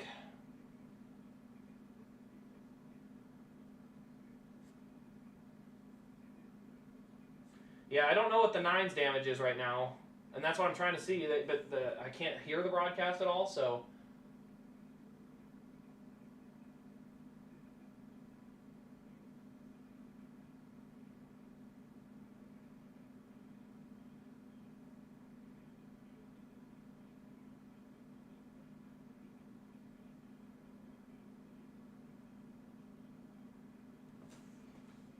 I wanted Minnesota to do better than a 3 and out there. You got to try and get a first down. So Blaney's got a toe link, it looks like. They're trying to fix. Trying to see what the damage on the 9 is. Reddick is out of the car, so they've already pulled Reddick from the car. So the stage 1 win was worth it, but man, just how quickly things change. Martin Truex, man, that's not ideal. That is not an ideal way for that to go at all. Let's see, is Chase out of the race? I didn't see. He's multi-laps down, isn't he? No, he's on the lead lap. Okay, he's on the lead lap. Sorry, I had to scroll. There we go. Get that position back where I needed to go. So, yeah.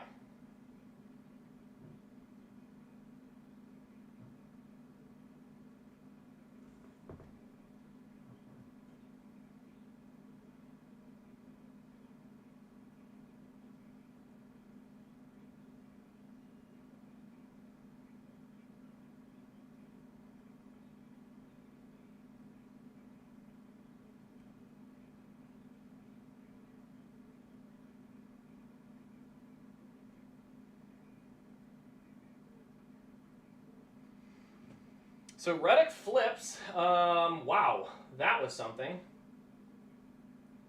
And I still don't know the exact situation on the 9. I'm trying to get some information.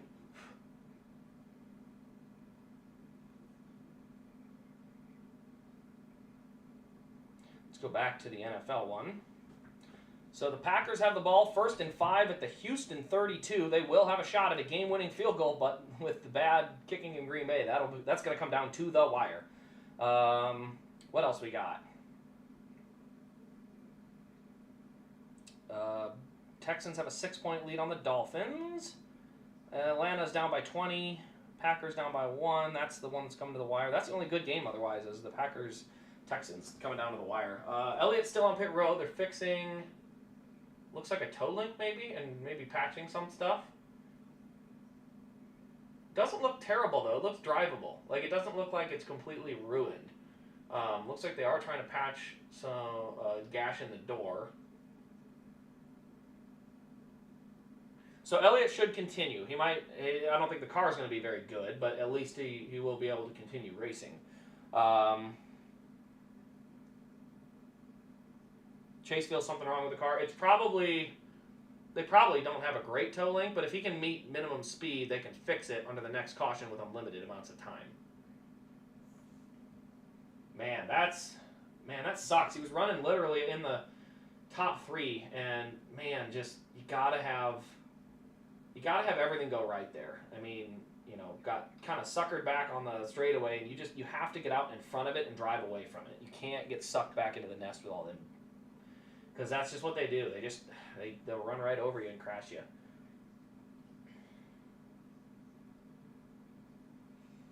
All right, so we'll see what happens when they get back to green, if that 9 has any pace.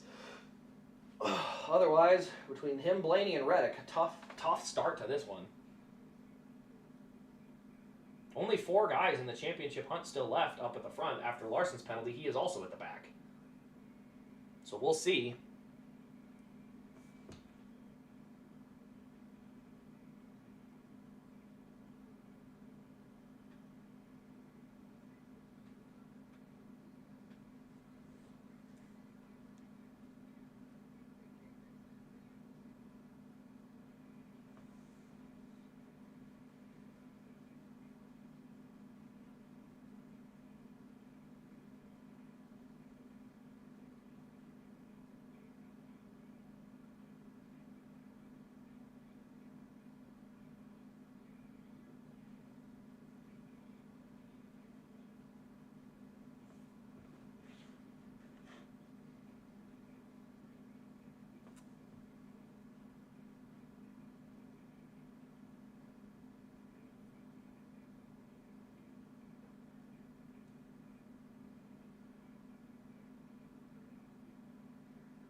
right, so Blaney's going to go back out on the track. That's the last I think that he has until he has to re-hit the.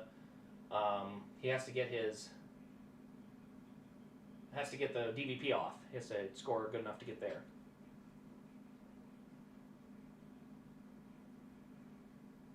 Yeah, they're under the hood of the 9 trying to check something.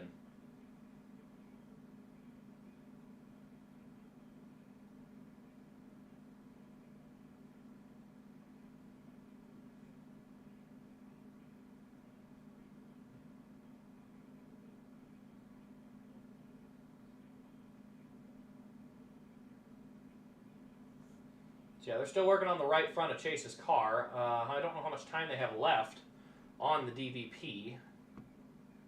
I'm not sure what this caution's taken so long for. Has he lost a lap yet? Chase has not lost a lap. They have kept him on the lead lap.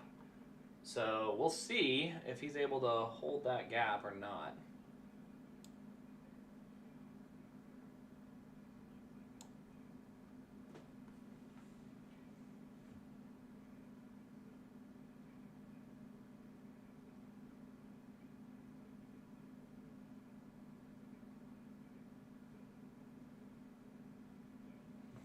All right, so they're getting Chase off pit road now. We'll see if he can get off the DVP.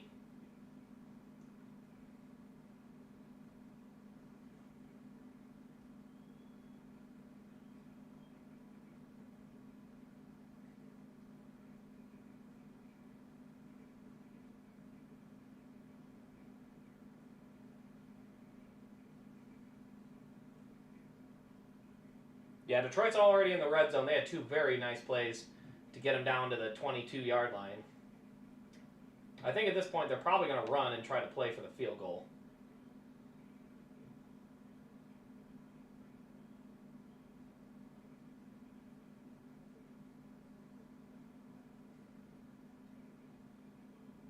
So let's see what happens on that wreck one more time. Reddick goes 4 wide around the top as he was trying to make a move.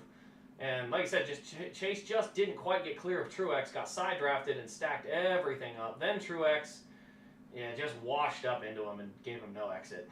Man, just washed right into him. I mean, man, that stinks.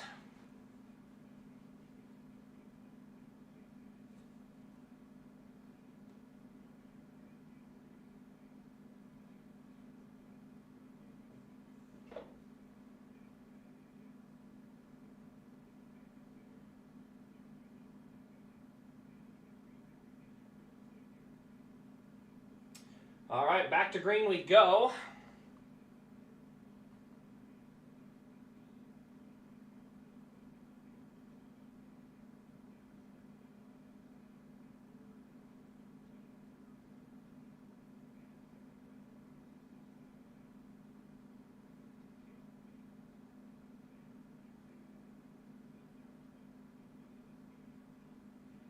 .33.4. Next lap was a 32.3. He's definitely met minimum speed. Definitely not up to snuff on the speed, though. Like, Ryan Blaney just ran a 31.1. He's running 32.3. So he's off the pace by a solid margin, but we'll see if they have enough time to fix it. They're going to need another caution, though. So Gibbs out front. Logano and Bell now battle for second. And then third is, I believe that's Truex and Bowman. They're in row 3.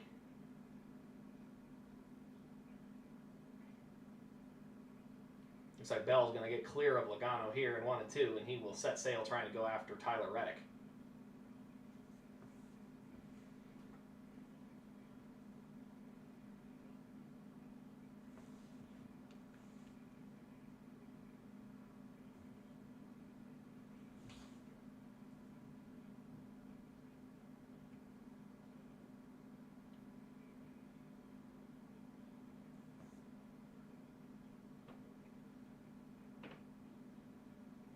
Looks like Cindric is out of the race now, it looks like. Yes, looks like Cindric got too much damage and he is out. Let's see, Chase's lap time, 34.1. Yeah, his tire, something's off. They're going to have to do some major repair to the front of that car. So bad lap times, Chase's car is pretty much done. He's going to need like a very well-timed caution on top of some repair opportunities to be able to go fix that thing. Man, finally have a good car on 1.5 miles and just get smoked.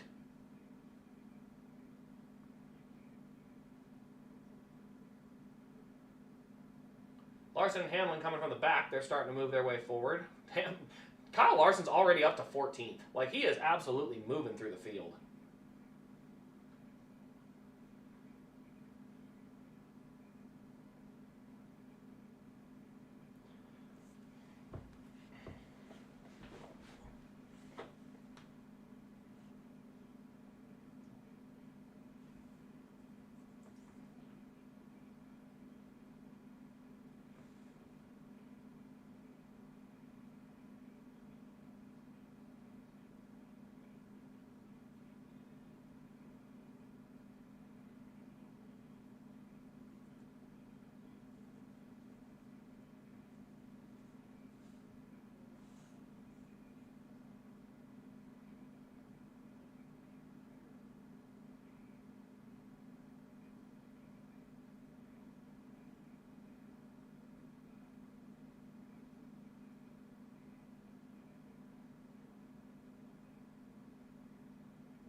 All right, so keeping an eye on it up front. I'm trying to see what's Chase's lap times now. 32.9.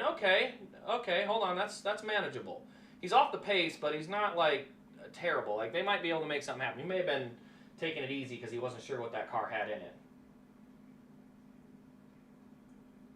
So we'll see. Let's give it some time. They might be able to fix it. I don't know if they'll get it fully repaired though, but we'll have to wait and see.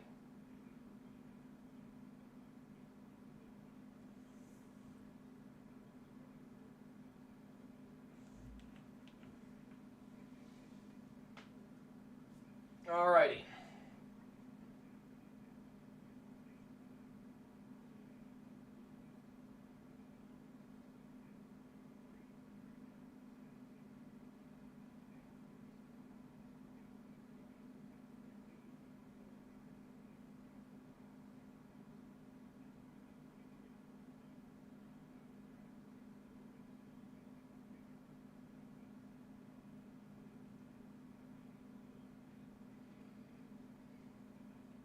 So Gibbs is out to a 0.7 of a second lead on Christopher Bell as they run.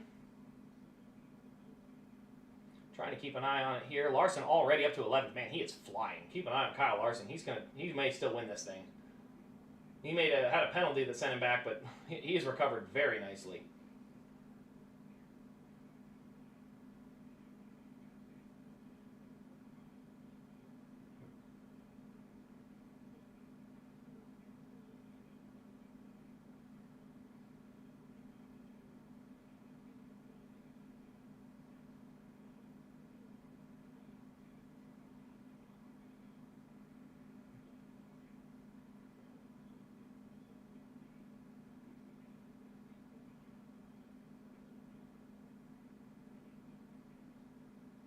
Chase is going back to the garage.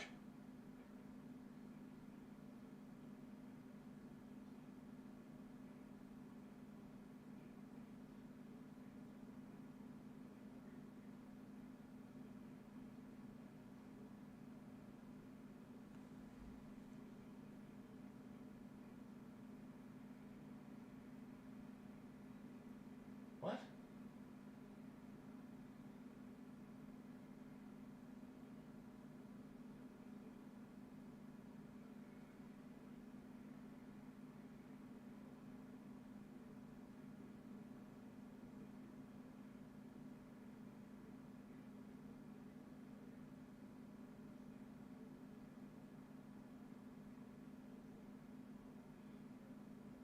What in the world? Legal formation on the offensive tackle? Oh, that stupid rule where you're a half a foot off the wrong guy's ankle and you're going to be called. Okay. Well, he had a shot at a 67-yard field goal. That would have been really impressive, but... So what are they saying?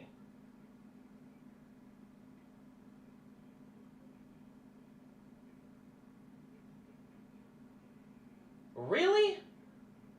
Oh, that is so pathetic. What a terrible officiating job. You're calling that because he's 6 inches from... Goodness gracious. This illegal procedure crap needs to go away. You know, they're just getting so ticky-tack. Those poor tackles are trying to line themselves up to make sure they're on the right side of the ball. And they basically have a foot they get to try and work with it. And they can't get help from the officials to get lined up. So it'll be 1st and 15.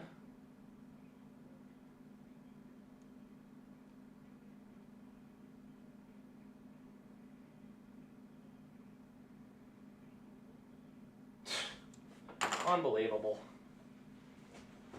All right, well, the refs ended that game. That's cool. I love it. We had a shot at a 67-yard field goal, and then the ref threw a flag for nothing. I love it. I can't stand the officiating in this game. What are we talking about? You have to line up on the line of scrimmage? Nobody lines up on the line of scrimmage. You just pick and choose when you throw that flag. That play, he wasn't lined up. The play before that, he wasn't lined up. Like, you can't just... Oh, my goodness, man. And just like that, the Vikings are out of the division lead. It'll be 5-1 moving into next Thursday's game. What a terrible way for that game to finish with the officials. Come on, man. We got a shot at a 67-yard field goal, and the stupid official decides to throw his flag. What are we doing?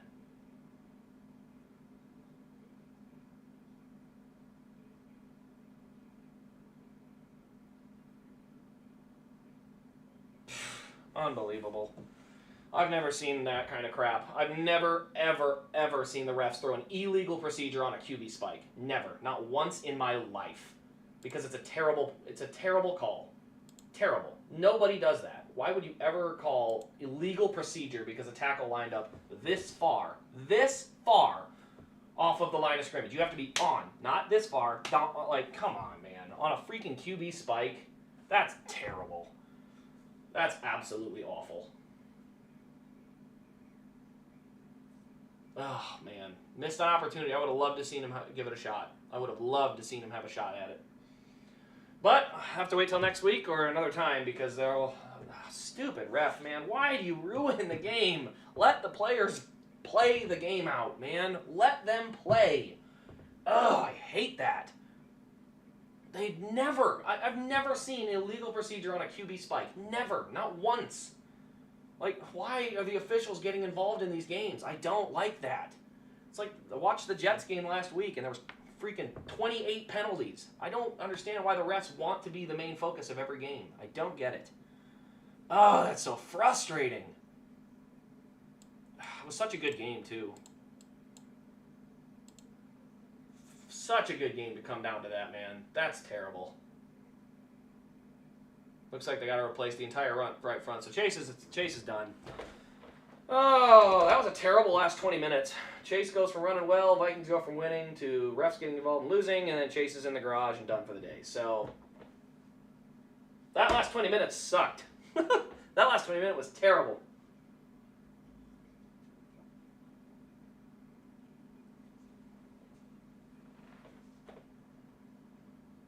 Ugh. Joey Logano's going to win this race, isn't he? I already can say it. It's going to be something like that. Who's the number 9? That would be Darren Pittman. That is Cody Dara. Those are the two drivers that ran for Casey Kane in the sprint car side. So the 9 is, yeah, that's Darren Pittman. I think it's signed up there. Yeah, it's signed up there. Or was it Saldana? No, that's Darren Pittman, I think.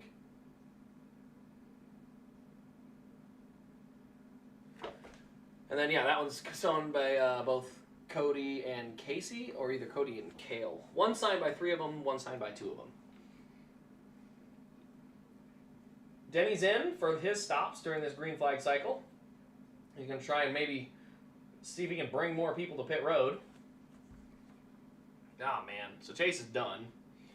Oh, crap. Well, now what? That day just went fully upside down.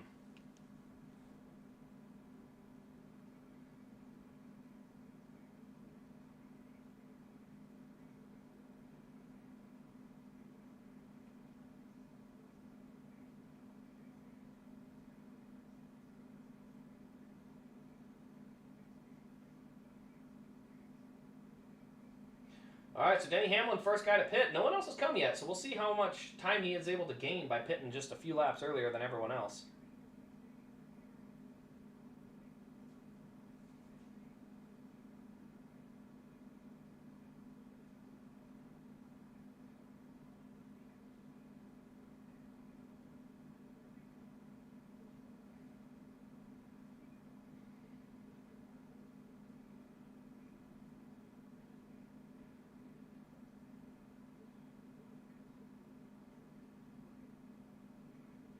Oh, so Chase is off the DVP, but I don't see how that helps.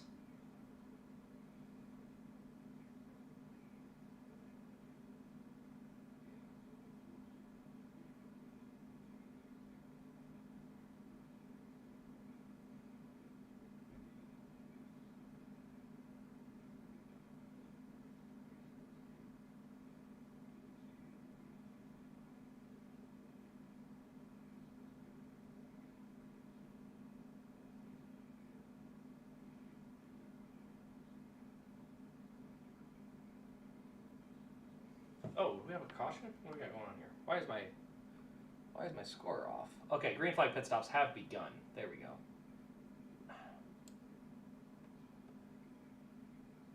Right there. Now we're gonna go. So Logano is gonna be the first guy from the front of the field to come make his stop. Let's see how much time Denny was able to gain by pitting early. He was running outside the top 10, so we'll see once all of this cycles around where they start coming out.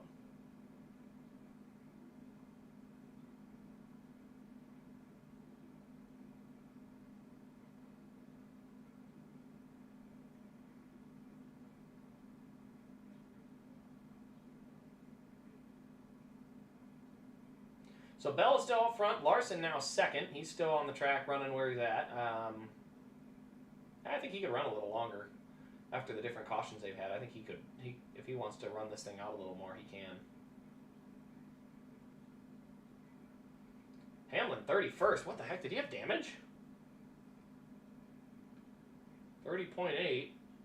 Maybe everyone else is pitting. What? Maybe it'll give it one more lap and it'll cycle. Then let's see where he's at. I want to see where Hamlin goes after this lap. Ooh, bad stop for Ty Gibbs. He's going to lose second and third. He's now behind Chastain and Byron. He's behind both of them. Yeah, we're going to need Chase to win at Martinsville because yeah, you can't start with a DNF and think you're going to point your way back into it. Like, you got to race for wins.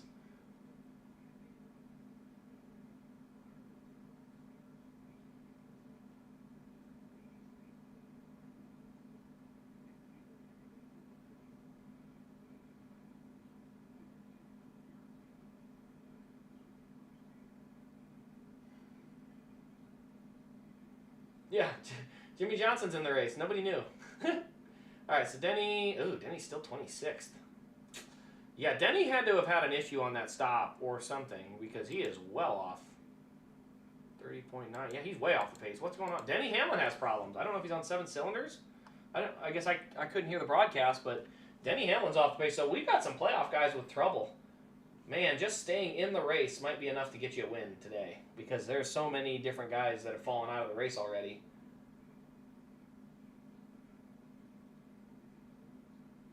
I mean, there's 4 different drivers with damage, like running 30th or worse. Or I guess Hamlin's now 27th, but he's off the pace. Like, there's 4 drivers in the back 20 of the field. Like, that's a big deal when there's only 8 guys in the round. Kyle Larson with all the bonus points. Oh, we got an issue. Big problem on the right rear of Kyle Larson's car. What's going on there? Kyle is on pit road, and they'll finally release him. Oh, man. Man, just having a normal day will get you a playoff point or 10. My goodness. Kyle Larson having issues. Now he will come out, but he'll lose significant time on that. Holy smokes. This day just imploded on so many drivers.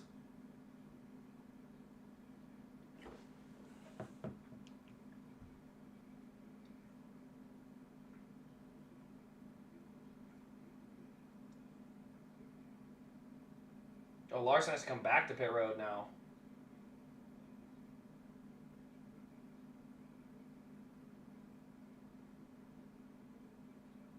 Something's wrong with it. I don't know what something's wrong with the right wheel, but they had to come back down pit road.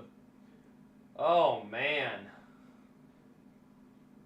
Gibbs and Chastain now have a pass-through for speeding. Holy smokes! The front of the field is just imploding on itself. I've never seen anything like this. I mean, holy cow.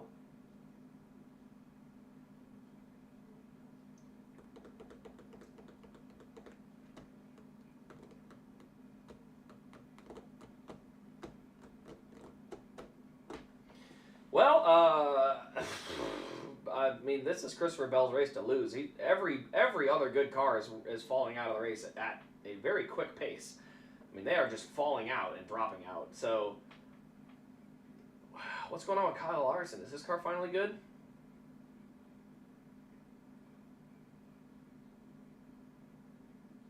Looks like he's got good speed, but he's well over a lap down.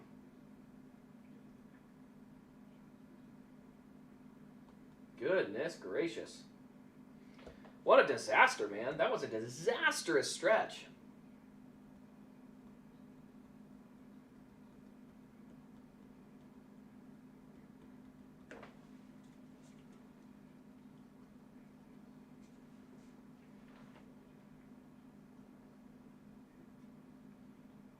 Larson is 2 laps down, so to get back on the lead lap is going to take quite a miracle in itself, but no stage points are going to be earned there.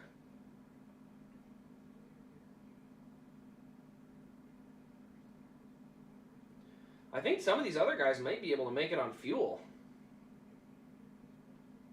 Daniel Suarez pitted on lap 92. 92, the stage ends in 30 laps, about 160. That's going to be tight. He might be able to make that, though. Another Chase Briscoe pit on lap 94. Cody Ware also on 94. So, yeah, there's potential. Some of them guys might be able to stretch it on fuel with the caution laps they had. Chase is back out of the garage. Not sure why I guess they fixed the car, but probably doesn't change all that much for him, unfortunately.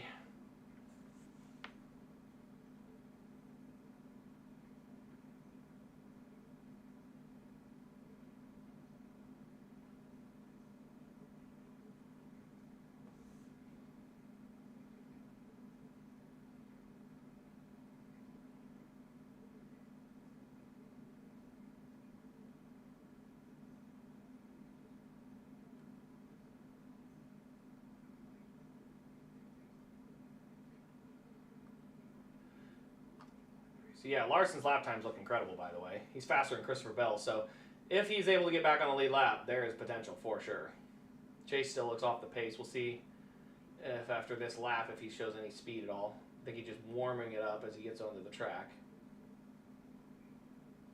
Kind of ease into it. Meanwhile, Kyle Larson on a mission. He's up to Ross Chastain, but Ross Chastain had a speeding penalty, so I don't even know where he's running at. Suarez is currently the guy out in front.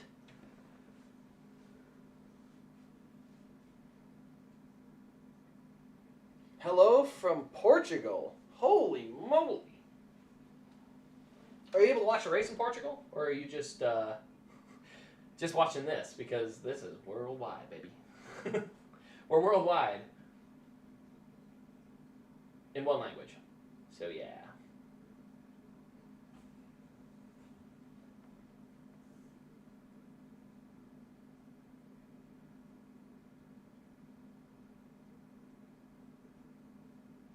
All right, Chase's last lap was a 31.1. That's well within reasonable pace.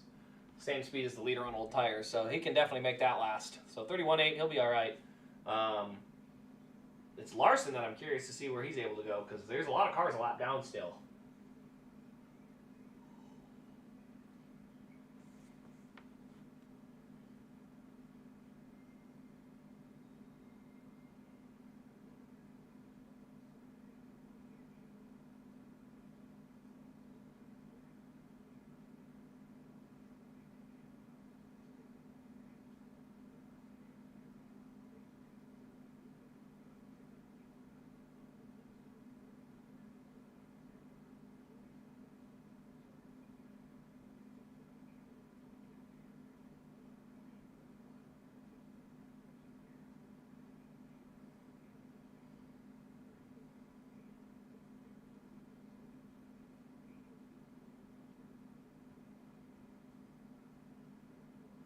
Bell is currently up to 5th, 13 seconds back. If anyone is saving fuel, it might be Briscoe, because he's the only one that can make it. Maybe. And it's still going to be really tight. So I believe the stage is at 265, maybe?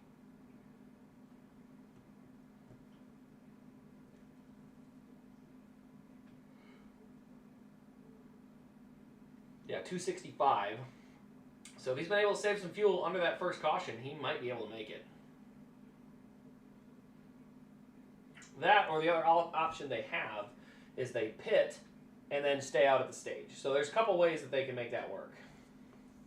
Larson, 2 laps down. I want to see those lap times. So Kyle Larson, 30.5, very quick. 31 flat for Chase, so he's pretty quick. But he's 20 laps behind Blaney now, so I don't know if he's going to catch Blaney. What do we got going here?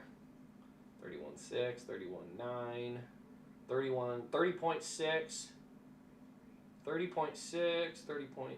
So yeah, Kyle's one of the fastest cars on the track. The problem he has got to find a way to get to Christopher Bell, get around him, and get his lap back. He might only be 1 down, actually.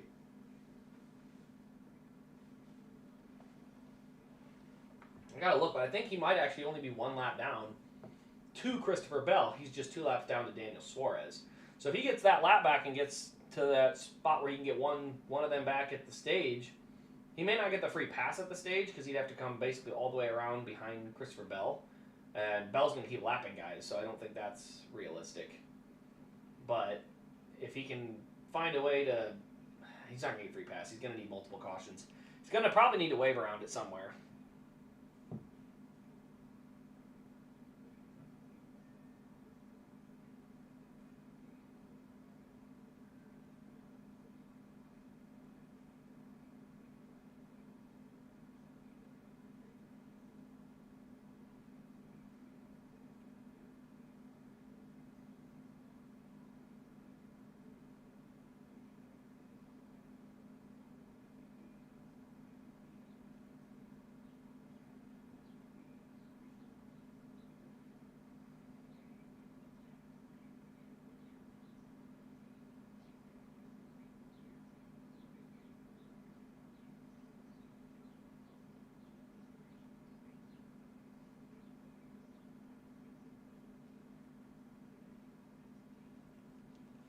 All right, as they run, Suarez and LaJoie still on the track. I mean, we're getting down to 20 laps to go in the stage. I don't know if they're just trying to catch a yellow or what exactly the situation is for them, but Christopher Bell will catch both of them before the end of the stage. So they won't win the stage, but maybe if they're trying to pull some strategy or catch a lucky break. Could just be they want to try and catch a good break and go that route with it too.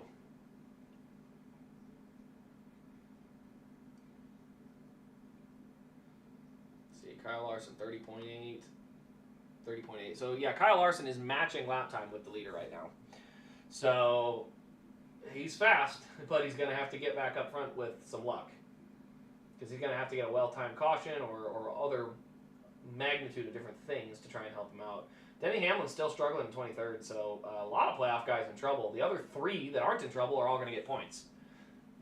So, even though Logano's 9th and is only going to get 2 points, that's better than where everybody else is at.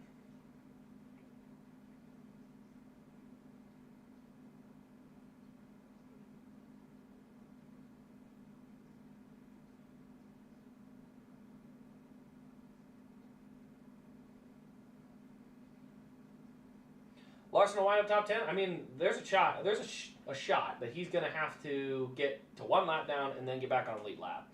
Once he's on a lead lap, I'm 100% convinced he can do it. Are we green? Yeah, we're green. Yeah, we're green.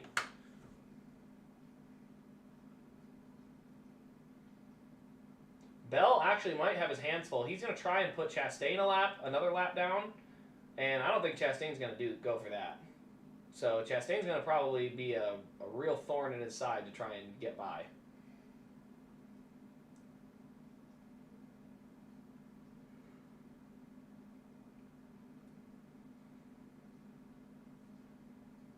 $19 to go on the stage. A lot of guys still stayed out. A lot of guys might be able to make this work. Chase Briscoe has really dropped his pace down, 32.5 right now. So Chase Briscoe is saving. He's the one I thought had the best chance to make it because he topped off. And he's running a slower pace, so he does have a shot to make it on fuel.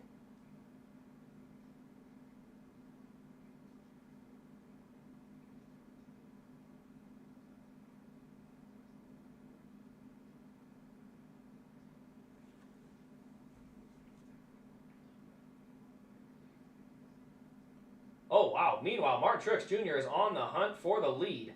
Christopher Bell kind of getting bottled up behind Chastain, and now Truex is there. Hey, welcome on in, Andrew. Welcome to the party. So, yeah, Truex is closed in on Bell. He is going to make it tough. I wouldn't mind seeing Truex win, even though he just definitely wiped out Chase. But, you know, final season, I always want him to go out with at least a win.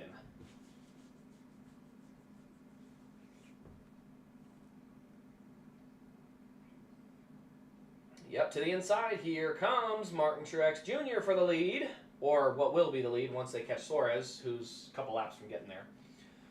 Okay, now that they're about to go by Suarez, I can finally see who's actually on the lead lap.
Oh, the stream just died. Oh, timing is terrible. There we go, got the stream back. All right.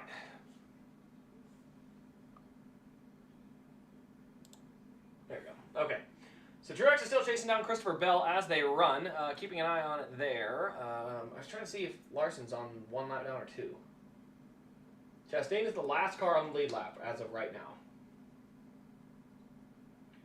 Meanwhile, the lap times haven't actually fallen off that badly for Christopher Bell. 12 to go in the stage. So like I said, some of these guys might make it. Larson is one lap down, so he's actually already a lap down. He's going to be fine. He's just got to get himself into a spot where he can get the free pass, which is going to be the struggle, especially with where everybody's currently running.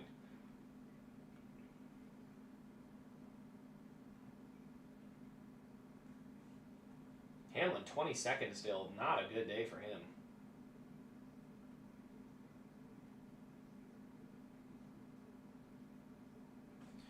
Well, Elliott hasn't lost any more laps. Blaney's down 6. He might catch Blaney by the time it's all said and done. 31.5 to a 33.4. 2 seconds a lap. I don't know if you make up 20 laps doing that, though. Yeah. Definitely off pace, though. No doubt about that. Shoot. So no points to be gained there. It's going to take another chaotic wreck or something to have that happen. Logano's up to 6th, I believe, with one guy left to pit, and that would be Suarez. And he'll gain those spots. Justin Haley, actually Justin Haley's running there on speed. Holy smokes, Justin Haley's running 9th on speed. Corey LaJoie is not running 9th on speed. He is going to have to pit. I think Chase Briscoe is going to make it. He's been saving fuel for the last handful of laps. I think he's going to have a shot to make it on fuel.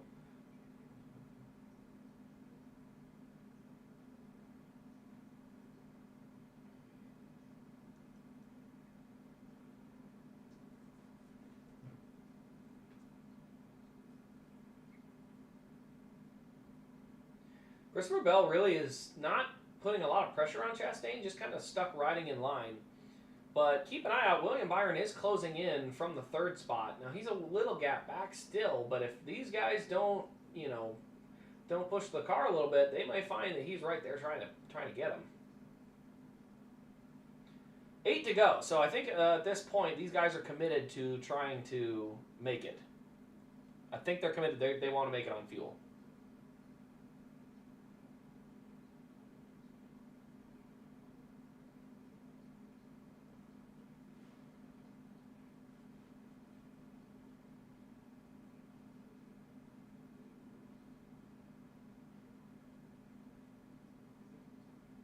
Truex going to go up high.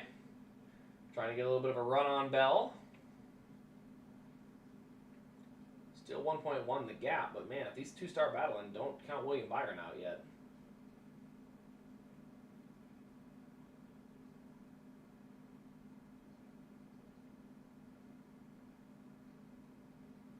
Oh no, Jimmy's going to lose another lap. Not Jimmy.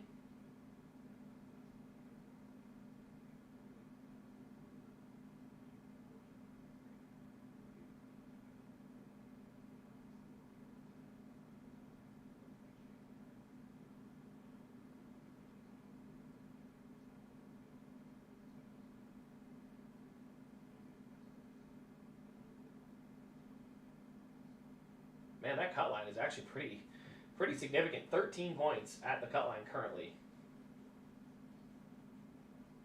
Although Larson's could probably get some of that back if he recovers. So there's a shot for that to happen.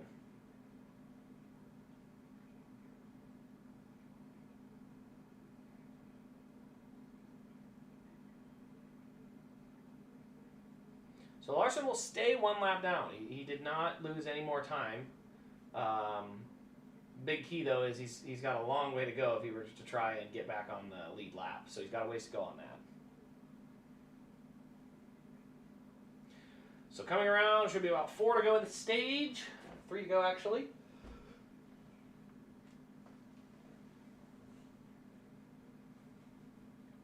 Only 3 of the top 10 are playoff guys. The rest have had issues today.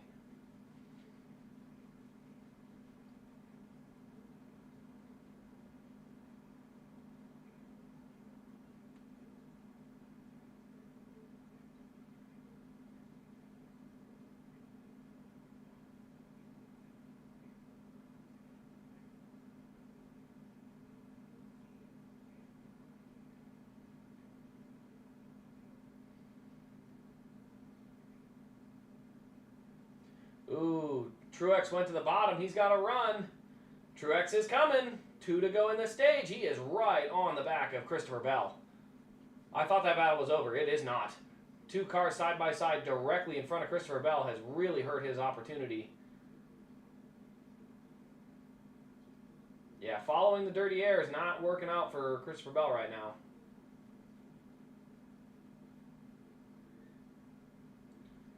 Christopher Bell going to go to the bottom. Truex picks the middle. Oh, we got a car with smoke on the left rear. He's coming to pit road this time. That is Todd Gilliland. Coming to the white, not the white, but last lap of the stage. And that should pretty much do it. Dude, we're watching a last lap battle for the stage win. Why are we showing pit road? Come on, get better. Do better. Do better camera work.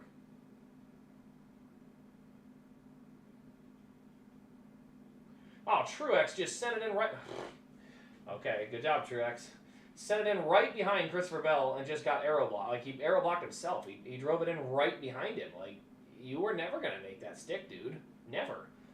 I don't know. Oh, dude, I hate these cars for that, but yeah, it is what it is.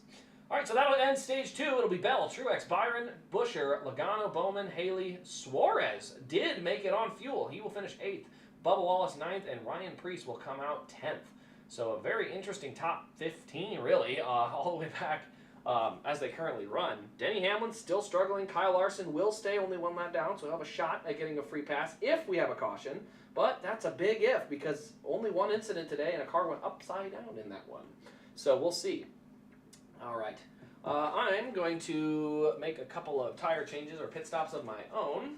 Swap out some soda cans for other full soda cans, and we'll be right back. So just worship the chair.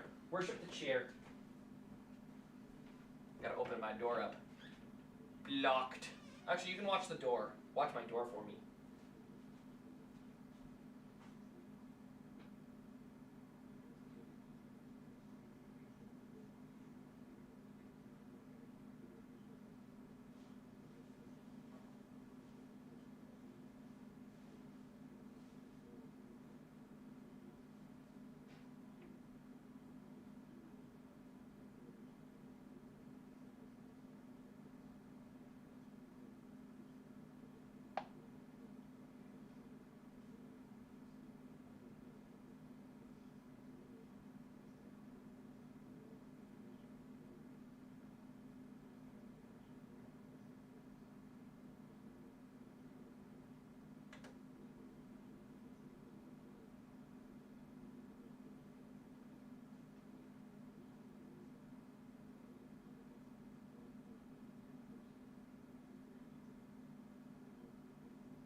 There we go. Had to start a dryer.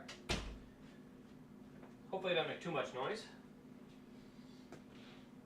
All right. Actually, time to retire the jersey. Tripping all my boxes.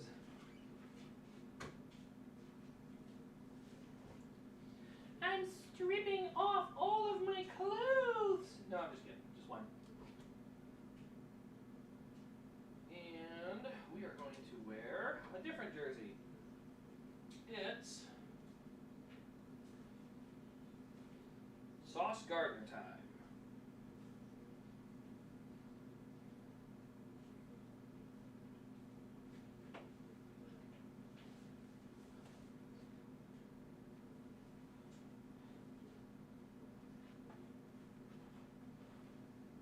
All right, so Denny Hamlin appears to have had a bad stop, but I don't know if it matters. He was not running well anyway.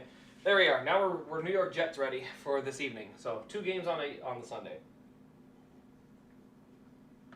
Sucky part is, the weekend of the Phoenix Championship race, the New York Jets play in Arizona. Could have gone to that. That'd be cool. They play at the same time as the race. It's like, could we play later? Just a little bit later? Good news is, next week, I believe Minnesota plays on Thursday, so I'll get to watch the race there. And I can't remember who else, when New York plays next week. I think they play at noon, actually. It's a normal game for New York next week, so. Let's go Jets. Let's not lose both of our games this weekend. Ugh. What's going on with the live chat? Is it still live? Live chat. Let's refresh that. Okay, yeah, no, this is good.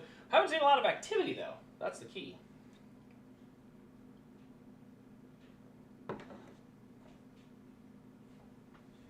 All right, let's go back to the scoreboard update. So Lions do take down the Vikings, 31-29. Definitely not the blowout that was definitely coming. Yeah, okay, but honestly, Jahmyr Gibbs looked fantastic in that game. Colts beat the Dolphins. That was an ugly game. Seahawks beat the Falcons. Packers do end up beating the Texans. NFC North supremacy.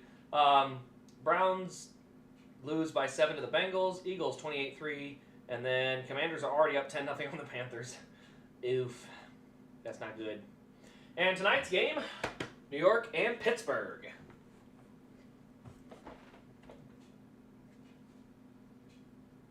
And there's a lot of good cars that are all really far back in the field.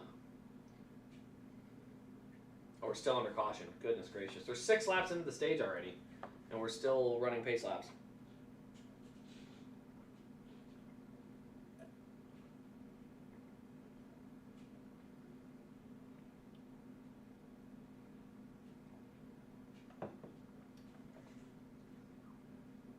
Reddick wins the first stage, but disaster strikes him after that.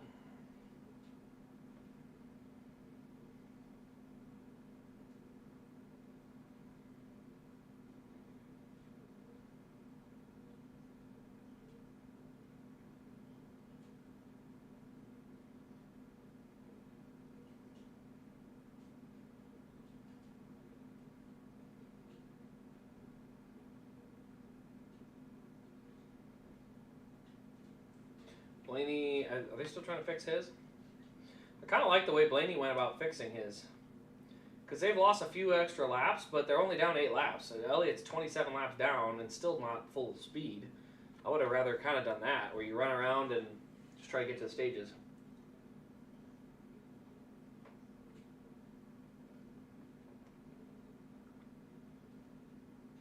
I don't see any issue on the Denny stop.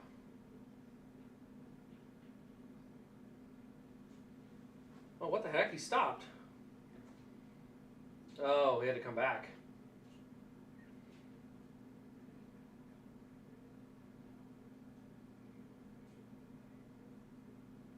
So issues, a lot of issues on pit road. All right. Are we finally doubling up? Yes, finally choosing. Good grief. Took forever. Let's not do that again. About 4 o'clock. We still got 100 laps to go. If that 100 laps runs in the next hour, about, let's see, 1 hour. Take off for home about 5 p.m. I might have to leave tomorrow. Much as I would love to be back by then, I have other stuff I really do need to get done. Yeah, I might do that. I think that's what we'll do. We'll take off tomorrow morning. I don't think there's a good opportunity for me to get everything ready to go in time.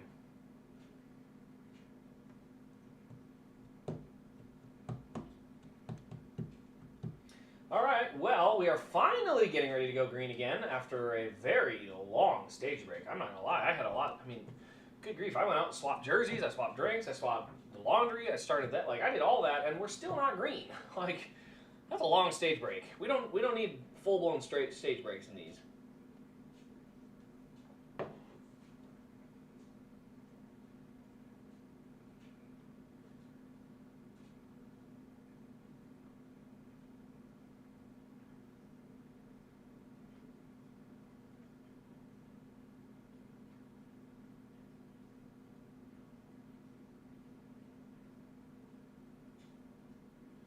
Is that Justin Haley in 6th? Oh my gosh, it is. Justin Haley.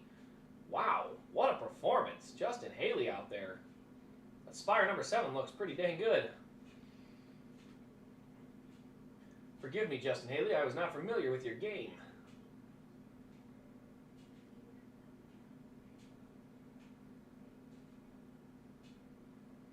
Still side by side, Bubba and Justin Haley. That's for the 5th spot. Good battle. Justin will slide in place there. All right, now the key to watch is where is Kyle Larson compared to the other guys that are 1 lap down. Kyle Larson Kyle Larson has to battle Ty Gibbs for the free pass, and there you see it right there. Larson going 3 wide middle. Ty Gibbs just went all the way around the outside. Larson in the middle again. He's going to send it up through the middle and get back on the outside of Corey LaJoy.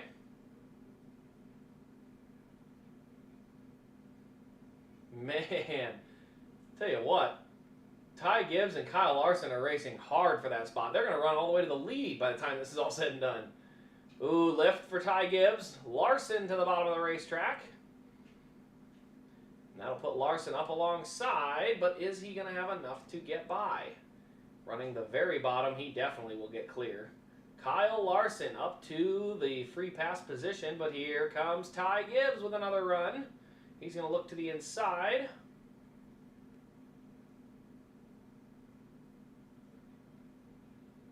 You know, Daniel Hemrick blocking really, really effectively on Kyle Larson. Not sure he realizes that's not for position. So Larson does officially take that spot now. Holy smokes. That 5 car looks really quick. So Bell is out front, Truex 2nd, Chris Buescher up to 3rd, Byron 4th. Just remember, Truex hasn't won this year. We could still have another first-time winner for this season. Another unique winner, I guess is what we would call it. Bubba Wallace in 5th, hasn't won. Justin Haley in 7th, hasn't won. Ryan Preece in 8th or 9th, and Kyle Busch in 10th. There's 5 of the top 10 that haven't won a race this year. Like, I wish the playoffs weren't a thing, because we'd be talking about all these guys having great runs. About, you know, oh, look at this, like, late season surge. Guys that might snag a win before the end of the season. Like, just, I don't know. We're not even talking about it. We're not even talking about John Hunter Nemechek now running 10th. John Hunter Nemechek is in 10th. Holy smokes.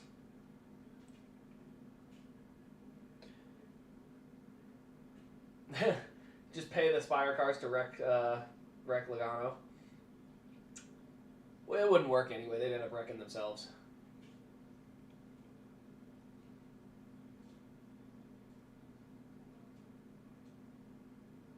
So Larson is the current free pass car as they run. Gotta run better than that. Don't run the bottom right behind 2 cars. Run a different lane. Get clean. Yeah, he's gonna get the free pass though if a caution comes out, and then watch out because he is literally driving through the top 15 on pure speed, and he's a lap down. Like he's getting himself in position to run very, very well.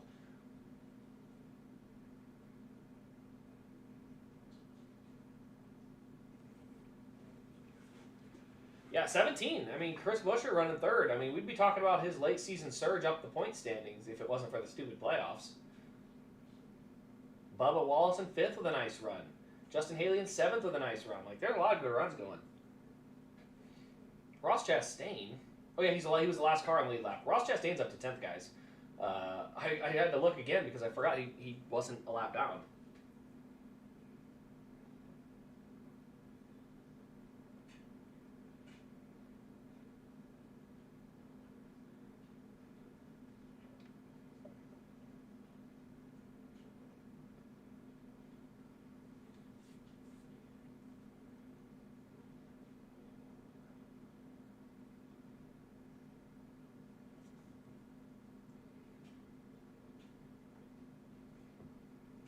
Man, that Suarez battle, that's for 14th, is where Suarez and Gragson are running, and Larson's right there behind him. Like, he's in position. We will see, though. We will definitely see.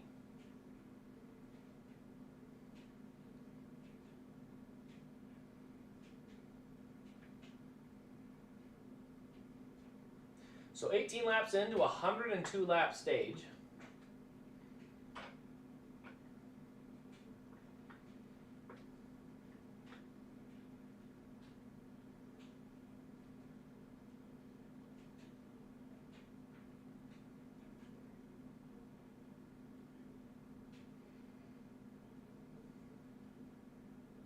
Trying to keep an eye on the lap time. Nobody's anywhere close to Christopher Bell. He is in his own zip code. All the way out in front, and there is nothing else around him.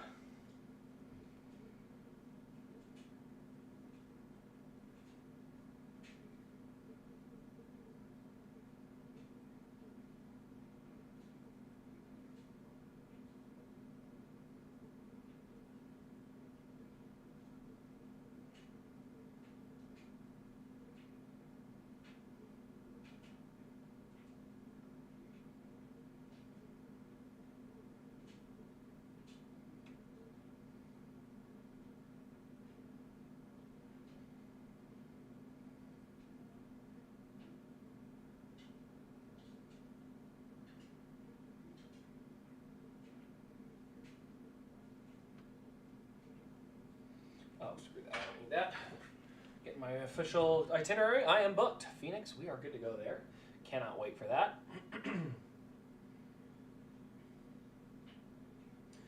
Denny Hamlin still, I mean, he's running decent pace, but just not the right car today. Something's off. 31 flat for Kyle Larson as he's trying to get around Suarez and Gragson. Looks like they are kind of holding him up. Oh, looks like Ty Gibbs got back around Kyle Larson. He may have burned the tires off it.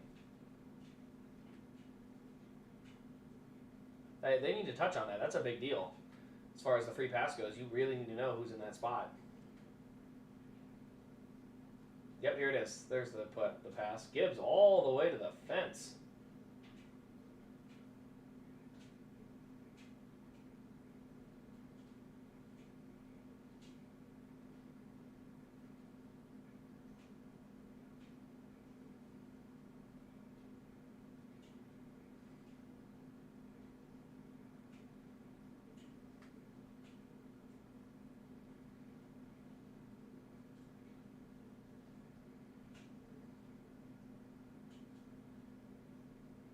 Oh, Gibbs with a big wiggle.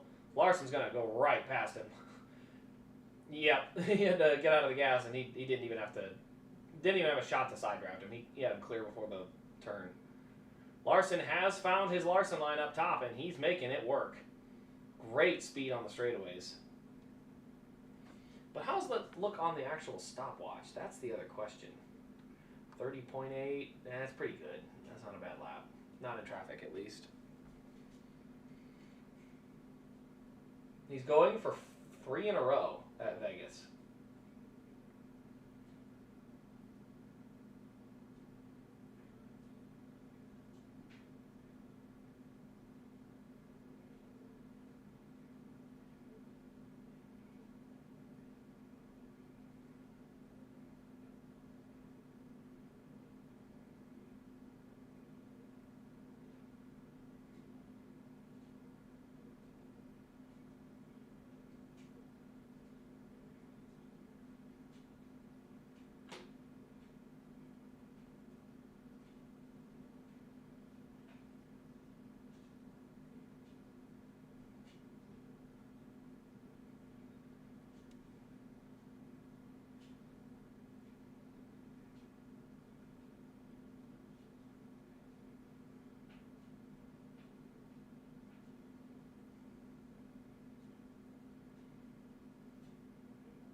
All right, so Christopher Bell is out to a 2-second lead on Martin Truex Jr. Chris Buescher is 3 back. Byron 4, Bowman 5, Wallace 7, and Haley 8.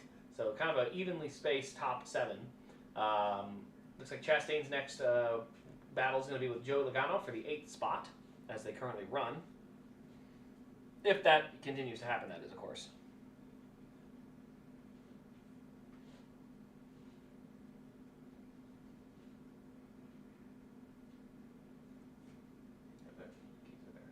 Yeah, there's no chance I shouldn't drive tonight. No chance I get that all done. Larson has gotten around Suarez. Now he'll go after Gregson. Not that he needs any of those positions specifically, but more just a chance to get further away from Gibbs.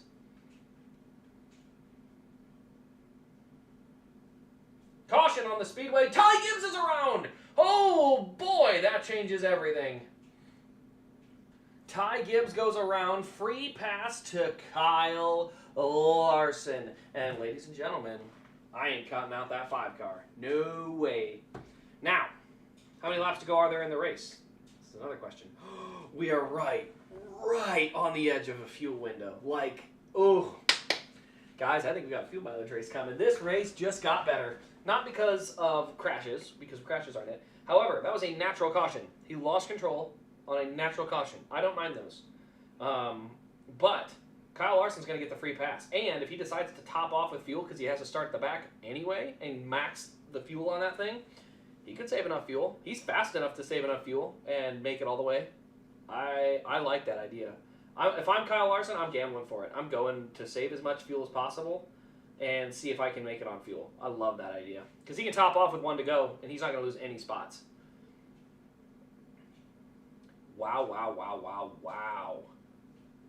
I mean, this is right on the window that those guys from the last stage made it. Guys like Daniel Suarez, guys like Chase Briscoe. Those cars all made it on fuel from about this window, so it could be very tight. Now, on the flip side of that, if you do decide to pit and come get tires, there's a good chance you could run your way back through the field on some of that. What are we doing?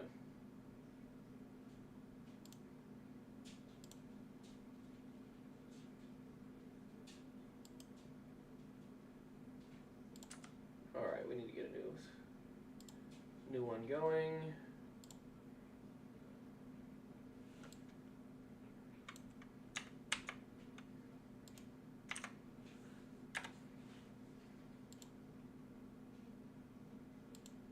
Pit stops are underway. There we go.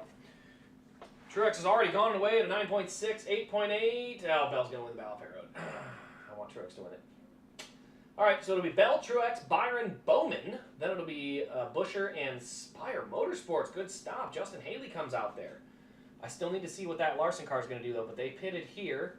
All right, so 194. That is a 60... No, sorry, that is a 73-lap window. Now, they're still going to be under caution for about 2 to 3 more laps. But a 73-lap window, that's tight. I don't know if they can make that. But if you come re-pit and you pit with, say, 3 more laps from now, right before they go green. So the 1 to go signal, say, is lap 198.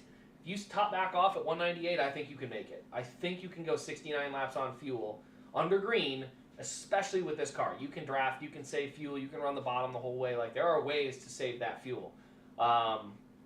Boy, it's going to be close, though.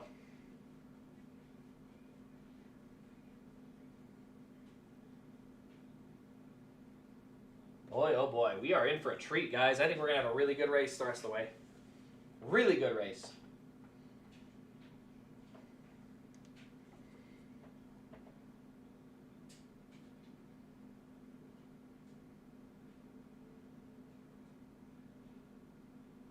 Niners are up on the Chiefs 3-0. Commanders 17-0 on the Panthers. Rams down by 3, 3-0 to the Raiders. And that is all we've got for scores.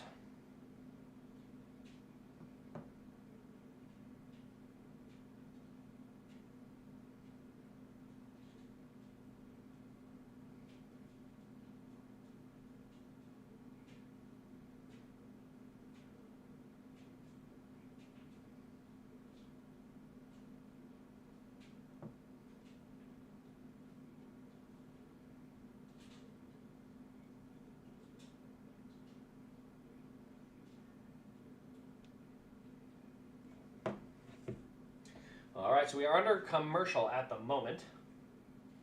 Larson is considered the leader, but yeah, he'll have to pit and bring that back around, so. Yeah. Yeah. I have too much to do. I can't go up yet. I have to. I'd love to drive tonight, but way too much stuff to taken care of. So it'll be what it'll be. We'll get some stuff listed on the eBay page, so that way while I'm gone, we've got a handful of auctions all ready to roll. So next week we are at Homestead, and the week after that Martinsville. Those are the last two. We'll count them. Two streams of the year, and then after those 2 streams, I will be in Phoenix. I will do some live streams with my phone, probably from the racetrack if the service is good enough.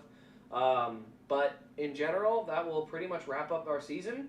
Not sure what the off season holds as far as reviews go as we start to move more of these cars out because you guys need to see how bad this apartment is. I'll do a walkthrough video at some point in a YouTube short just showing how much there is to get moved. It's a lot. It's a lot. So.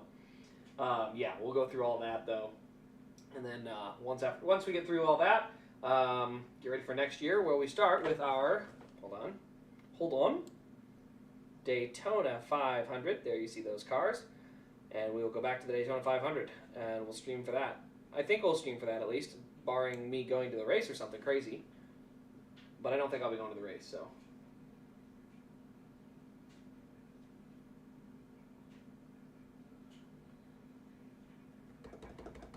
All right, so still waiting on the official word of what's going on at the front of the field. Should I stream the Jets game? No, I shouldn't. I have too much to do. I cannot do that. Can't do that. That'd be a problem. We are doubled up. All right. Get my caffeine focus going. We are doubled up. Kyle Larson. Ooh, let's see. Did anyone top off? Let's see who topped off. LaJoy topped off at 196. Cody Ware topped off at 196. Larson was 195. Last car way up, Kyle Larson 195. I believe Briscoe also topped off at 196.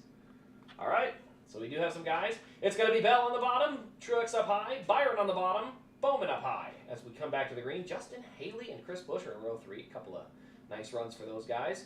Back to the green we go. Christopher Bell with a nice jump, but Bowman's got a good push to the back of the 19. It doesn't seem to be going anywhere, though. He's giving him a push, but he ain't going anywhere. Yeah, 19's going to be side-by-side with Byron as they get to the backstretch. Ooh, 22 had to lift, and boy, he stuffed it against the fence there. That was tight. He's going to sail it back down to the bottom. Kyle Busch going to shut the air off to the 22. Kyle Busch is now going to run. That's the bottom lane for 8th, it looks like. Great run for Kyle. So Bell trying to get away up front. It's going to be Byron and Truex now for 2nd. Looks like Byron might get it here. Is he clear? Is he clear? He's clear. He's going to pull up in front and shut that nose off. Oh, wow. Big block from Justin Haley all the way to the bottom of the racetrack. Chris Buescher's gone. He'll get right past him there. He blocked too late, and so by the time he got repositioned for the corner, he wasn't at the right angle. That cost him a ton of speed, so Justin Haley will lose that spot. He's back to 6th. Kyle Busch now to the inside. He's making a run at Ross Chastain. That's a battle for the 7th spot. Let's see where Kyle Busch goes from there.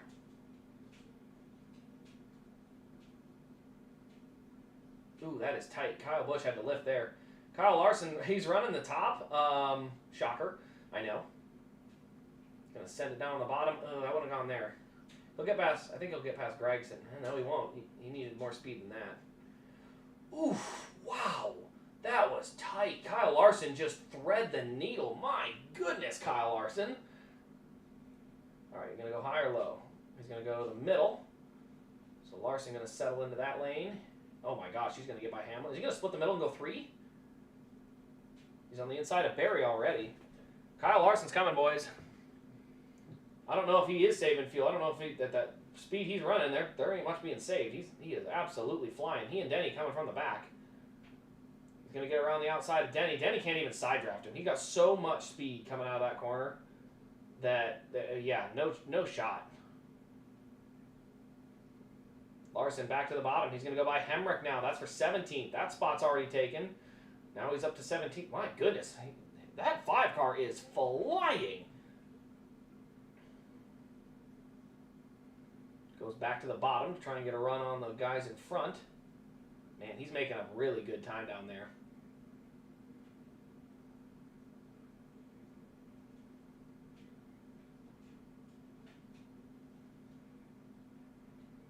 Now Larson will go back up to the top.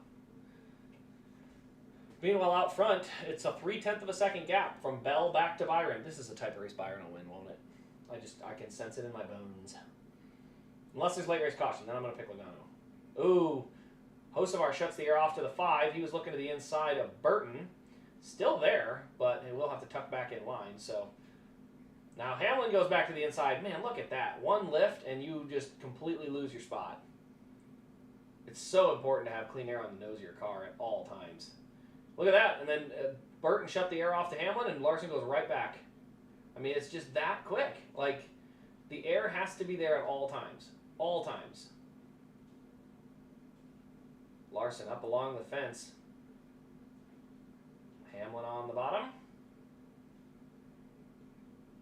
Not a good run off the corner for Kyle Larson. That was kind of a poor corner.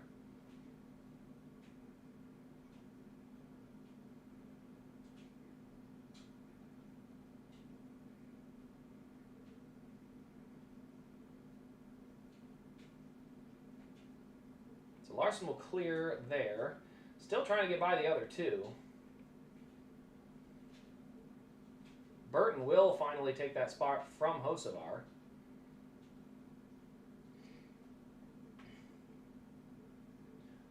So that is all for 15th, 16th, and 17th.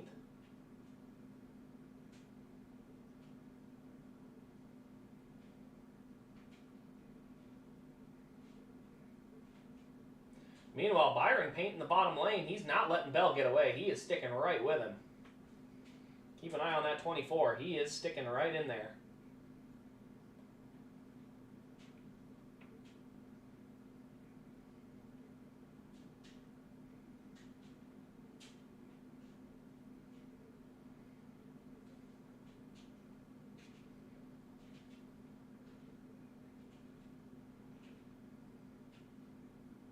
It's going to be Bell out front, still 0.3 of a second, trying to keep an eye on the battle out back. Looks like Larson has gotten by Hocevar.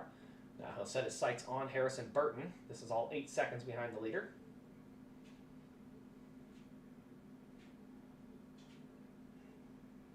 Now the question is anyone going to pit? Are the leaders good on fuel? Are they going to try and stretch it? I mean, these are very interesting questions.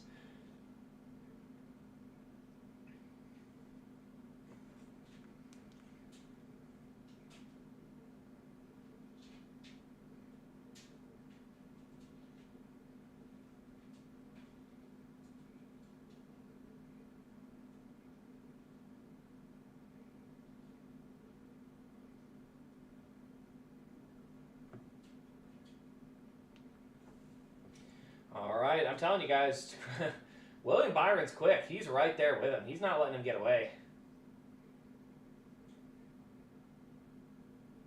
Daniel Suarez coming back into the play. He's up into the 7th spot. Not quite clear of Justin Haley, so he'll have to leave that lane open. And Haley will come right back around the outside, but still side drafting, so both of them getting a little tied back. Larson now up to 15th. So got by Zane Smith.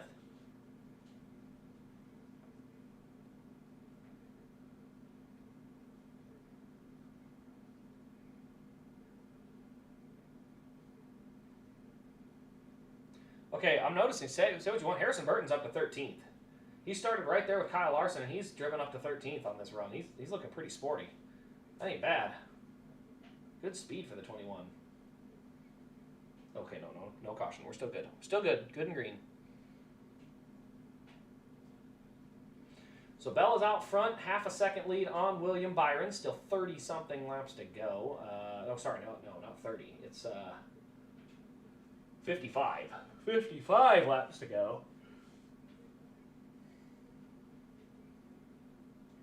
Still going to be interested to see who all has a shot to win this race.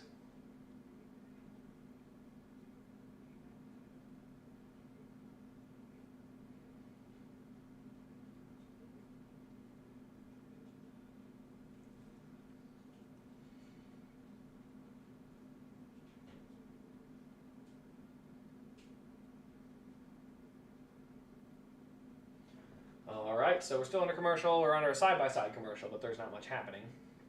Logano has fallen to 11th. His speed does not look quite as good this time around.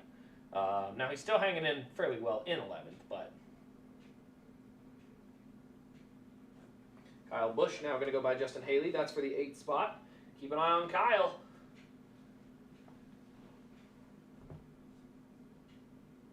Kyle Busch win would make my soul happy. 100%.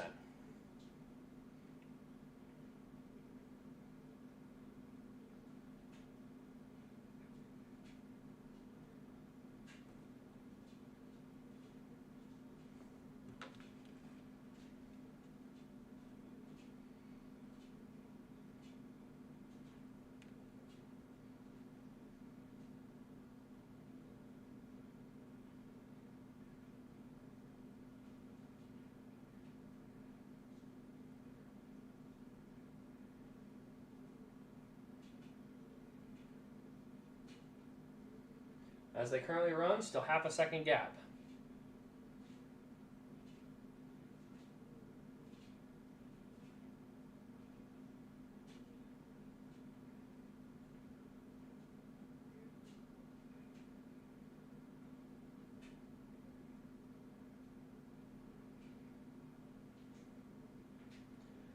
Bell starting to stretch it out. He's up to a 7/10 of a second lead as they run. Looks like Kyle Larson is still pushing forward, but it looks like that car may have fallen off just a smidge in all that traffic.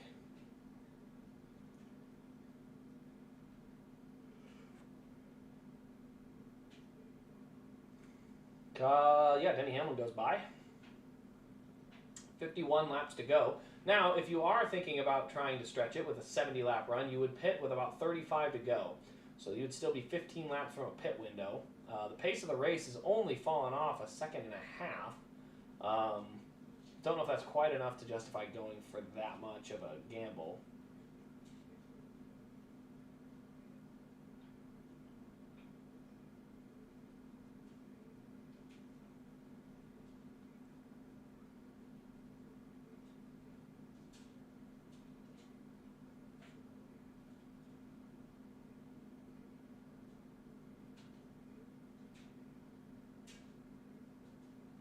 Meanwhile, looking at that leaderboard, Kyle Larson is now in a much better spot points-wise, heading towards the Final Four. 34 above the good.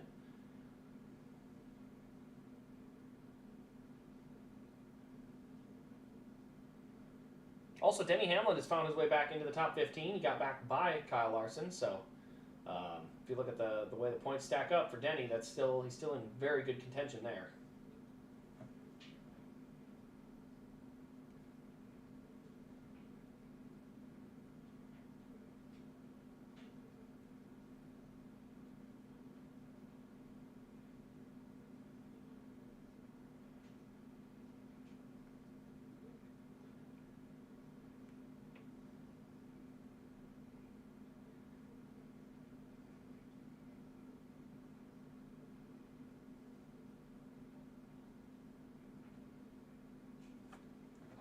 Ryan Blaney's only 6 laps down. How's his lap times? 31.4 to a 31.3. Yeah, they did a good job repairing that car. Good job. Blaney and crew.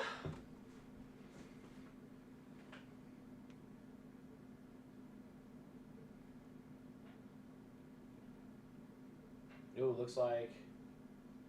No, not quite. It looked like Logano was just about to try and get back to the outside. Larson has fallen off the back of Denny Hamlin, so definitely lost the speed out of that car.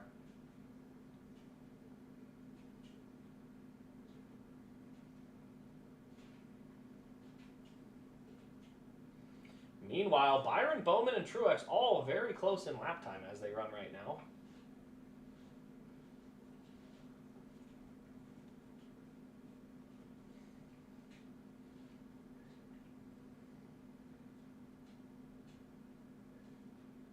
All right, so as we currently run, looking at it, it looks like... God, Larson's falling right behind him. I don't know if you want to follow a car in front, downforce-wise. This doesn't have the multi-groove like Kansas for whatever reason. Not sure why. If it's a temperature thing, if it's a tire thing, but they just don't quite have enough. Might need just a little more power to let that top lane kind of come in. All right, we are 45 to go. Like I said, if anyone's going to try and flip the final run here and not go on one long run, they will do it in the next 9 laps.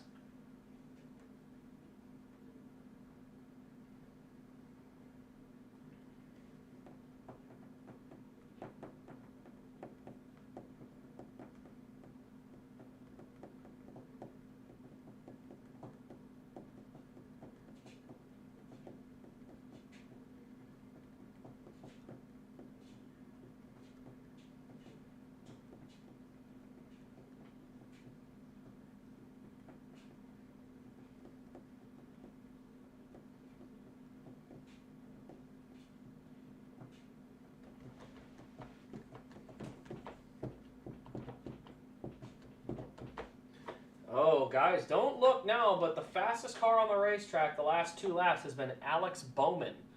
This may be Bowman's shot to go and run one of these down. Hey, how we doing, Die Hard? Been a little bit of a rough day for us Elliott fans. Had a good car early, though. Can't complain there at all.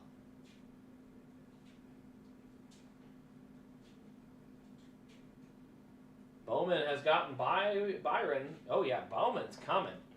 All right, it's going to be probably the Bell Bowman show heading down to the wire. Finally got some sleep. Kind of. I might need a little more. Definitely better than yesterday, though. Oh, man, I was on a short day for that.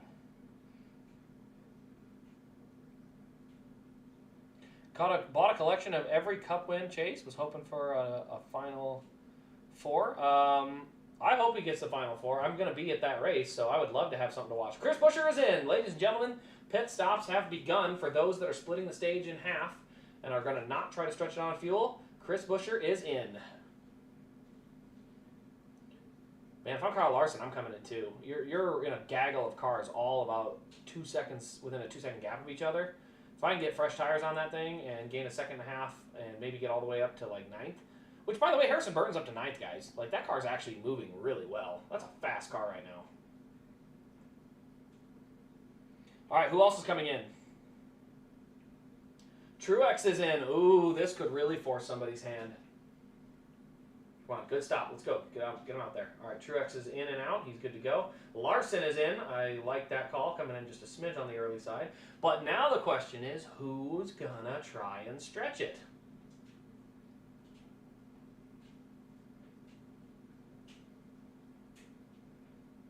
Great stop for the 5 batch. Last stop for Kyle right there. He'll come back out and just absolutely lay down laps. That's got to be his only goal. All right. The front 4 have stayed out. I should say 3 because Chastain wasn't 4th. But the front 3 have remained on the racetrack this entire time. Bell running 30.9s. Bowman's in this time by. Now it's going to be up to Bell to counter. But again, the question is anyone going to gamble on fuel? Now, if I'm Kyle Busch, I'm backing it off. We're running out of fuel. If I'm Kyle Busch, he didn't come early. I want to run him out of fuel. Run it all the way out. Let's get that win. Come on, Kyle. Let's go. 4-tire fuel for the 48. Here comes Bell this time by.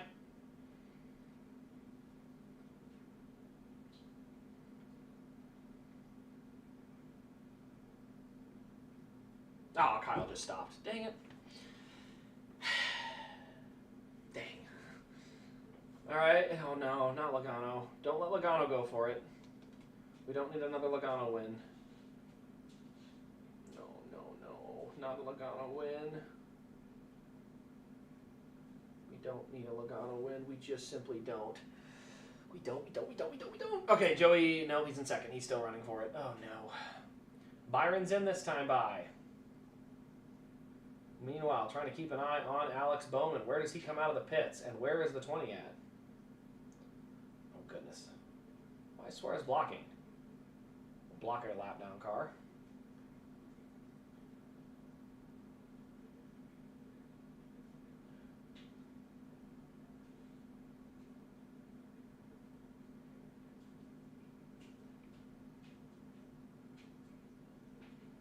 Oh, man.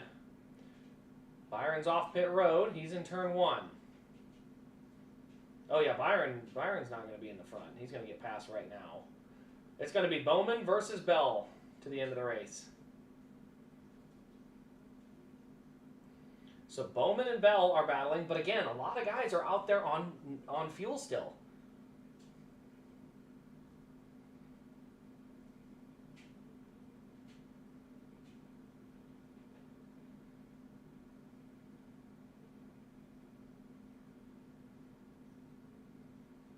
Happened to Ryan Preece here? No, nothing there. Oh, just big time lose. Oh, yike! Got up there and gave the wall a nice little kiss. Suarez, Logano, Hamlin, Nemechek, LaJoy, Gregson, McDowell, Ware are all the guys that have stayed out so far. So 8 cars have not pitted. Then you have a 10-second gap all the way back to Christopher Bell and Alex Bowman. Oh, we got a race. We got a race. I love it. Brad Kozlowski, facts. Like the new setup? I appreciate that. I worked nice and hard on this with all of the stuff. That big old piece of sheet metal fell down because the command hooks weren't strong enough, so I got 2 big command hooks, and it ain't going anywhere now. It can hold 30 pounds a piece, so 60 pounds is what that has to weigh before it can fall. We did a good job. Typical Preece. Yeah.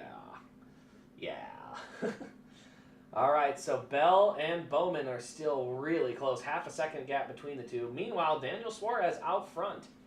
He made it on fuel during the last stage. Is he going to do it again? Meanwhile, Denny Hamlin, Joey Logano, they're still out there on the old fuel.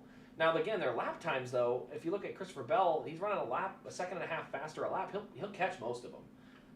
If the lap times don't continue to fall off, that is.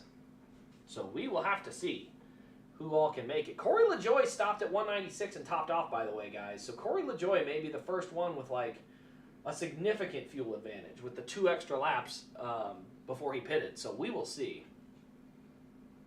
31 to go. Going to get the Suarez Atlanta 124th and the KB truck Atlanta 2024 in a few weeks. Very nice. That Atlanta truck looked good, too. I really like that Kyle Busch one.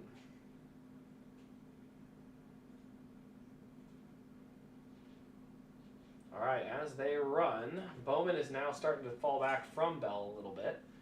But he was coming at the end of the last run, and this run should be slightly longer. So with cleaner track, we'll see what Bowman's able to do over the course of the run. Meanwhile, up front, Daniel Suarez still continues to lead. Lap times are 31.3s. The leaders who have pitted are running 30.2s. So that lead's coming down, and it's coming down quick.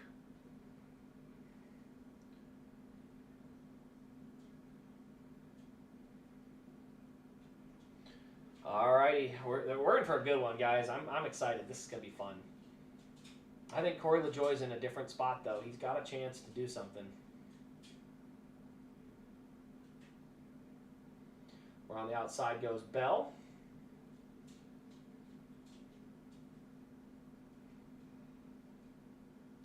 Keeping an eye on it here. Kansas Spring vibes, 100%. Guys on tires coming while the guys on old tires are still out there. Boy.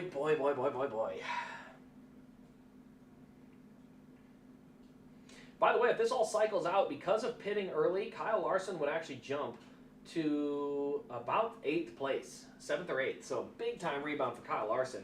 That slight early pit stop really helped gain him some track position.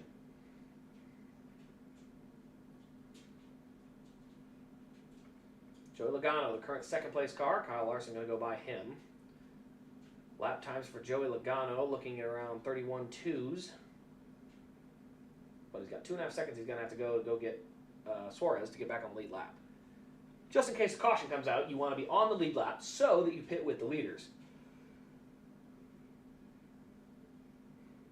Because if you're a lap down, you pit the next lap and you start at the tail of the field. You don't want to do that if you can help it.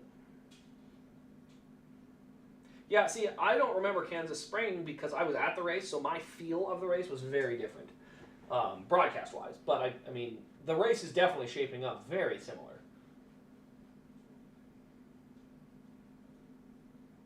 27 to go.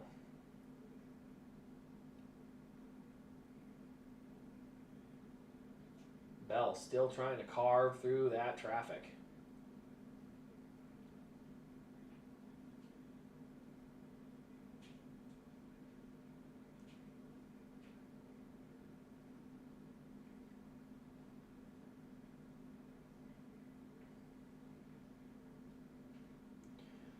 That's going to move Bell past McDowell. He'll go right around him. That's for the 7th spot on the racetrack.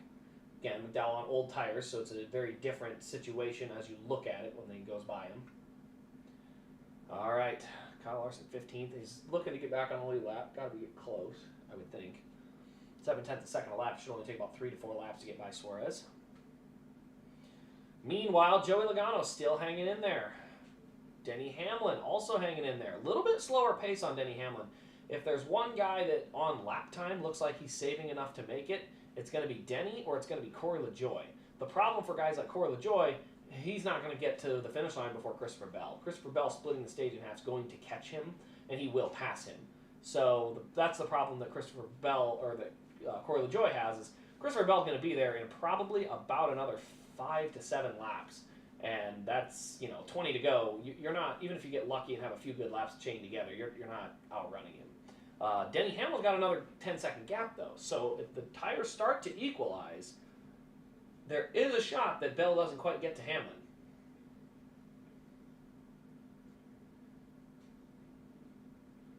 But especially for a guy like Joey Logano, man, if this doesn't work and you end up going backwards and not making it to the finish, this could be disastrous for Joey because he would suddenly drop a significant point gap where he's got +7 right now, running second. But if he and Hamlin both don't make it on fuel and go back into the 20s, that's like 18 points. All of a sudden, Blaney and Elliott are only 20 points out. That's a much more manageable gap. Got 6th in the spring, and look where he's running. Yeah, I mean, I like the strategy call. Now, here's the thing. He's going to get caught. I think Bell's actually going around him right now. So Bell's going to get to him and go around it next lap, it looks like. But, hey, I like the gamble. You get a right time caution, you pit from 6th. You pit from 6th. You're a good chance you can hold a much better track position from 6th. So, I like the gamble.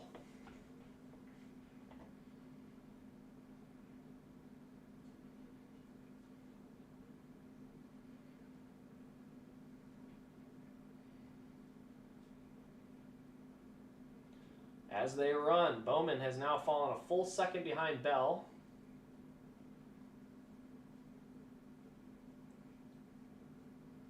"21 laps to go. Suarez still out front.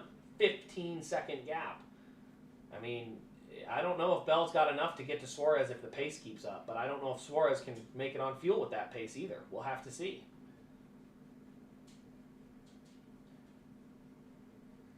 Joey Logano's starting to close in on Suarez as well. So a lot of stuff taking place here. Yeah, we are in for a treat. I mean, this last 20 laps is going to be full of who can, who can't make it, who's got enough fuel, who doesn't.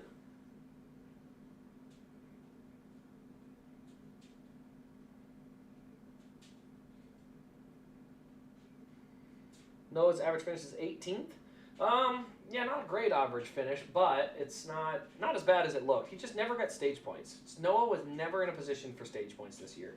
And that's why he doesn't look as good in the points, is just not getting those at any stage points. The average finish has been solid, but the average run position has not been that great.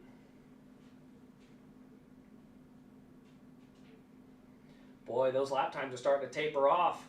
Christopher Bell, 14 seconds back, but he's only half a second quicker than the leader. So those tires have started to equalize.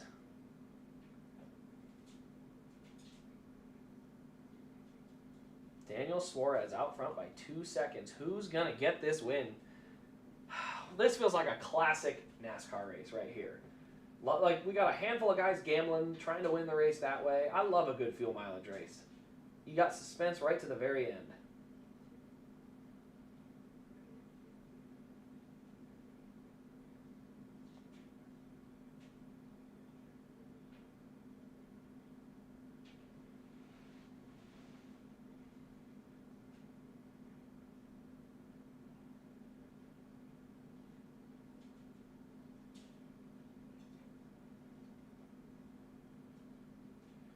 "17 laps to go as they currently run.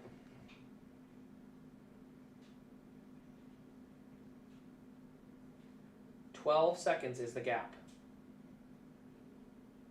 Like I said, he might not have a chance to get there. He's still running very, very good lap times. Like, he's still giving himself a shot.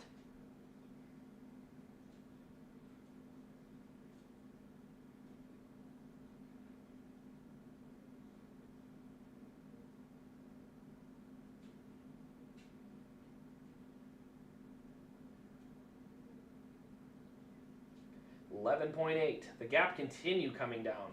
Man, the clean racetrack, when Bell is in it, he is knocking chunks of time off. 10 seconds with 16 to go is the gap.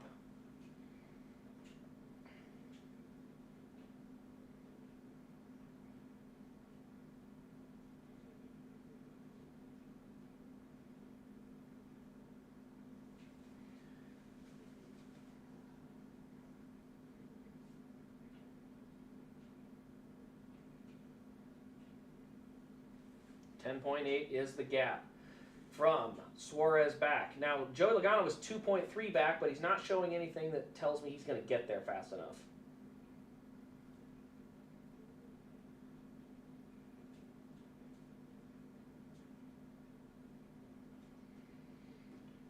Suarez down to a 9.9 second gap. Not as much taken off that time by.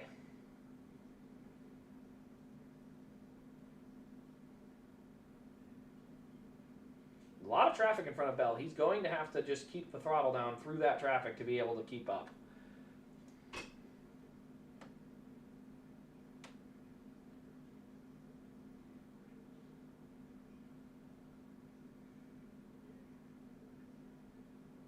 Yeah, Xfinity was a little interesting how few guys tried anything strategy-wise, but I thought it was still a fairly fun race, especially with Ryan Sieg. I enjoyed that. I streamed that, and it was pretty fun.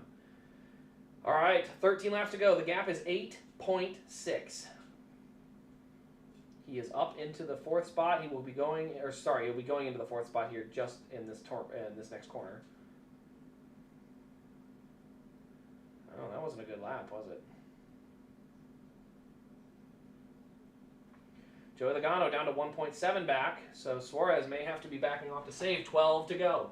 Oh, I love a good fuel mileage race, and boy, are we setting up for a classic one. Joey Logano now closing in 1.7 seconds back. He's going to try and punch a ticket to the Championship 4.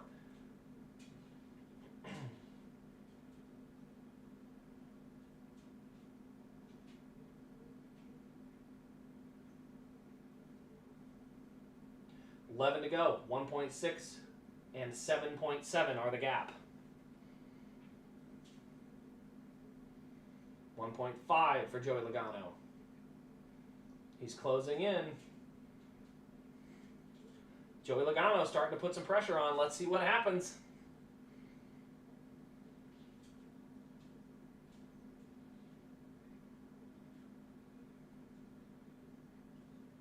.3 is the gap back to Suarez, or from Suarez back. Oh boy.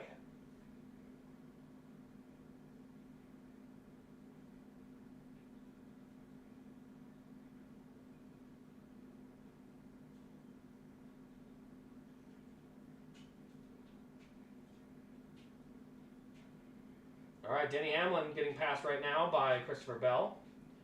Ooh, who just went to the bottom there? May mess Christopher Bell's lineup just a little bit coming through that corner. Still really good speed. Is he clear? He is clear. Bell, 6.6 with 9 laps to go. Meanwhile, Joey Logano is coming. Oh, Penske, that's cheap. They've got Ryan Blaney pushing Joey Logano on the straightaways. That's some bull crap right there. Ryan Blaney on fresh tires is pushing Joey Logano. This is I don't like that, man. I don't want to see that. I don't want to see a guy having a teammate push him because he's going to run out of fuel. I don't like that. So Ryan Blaney is just on the straightaways, getting up behind Logano with a big push and just pushing him down the straightaways. So he's getting great runs through every corner.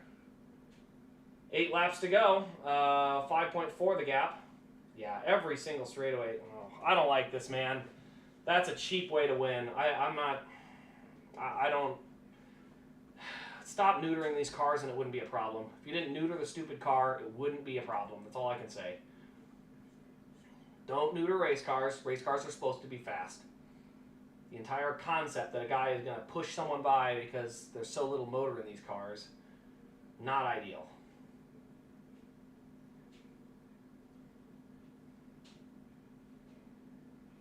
Seven laps to go. Bell, 4.4 back. The lap times that Christopher Bell's running, still almost a second faster. Oh, what did you do? You left the bottom wide open, Suarez. What are you doing? I don't like that move at all. 6 to go. Suarez leaves the bottom open again. Left the bottom wide open. Joey Logano's going to get there. Joey Logano is there. And Ryan Blaney's going to push him right by.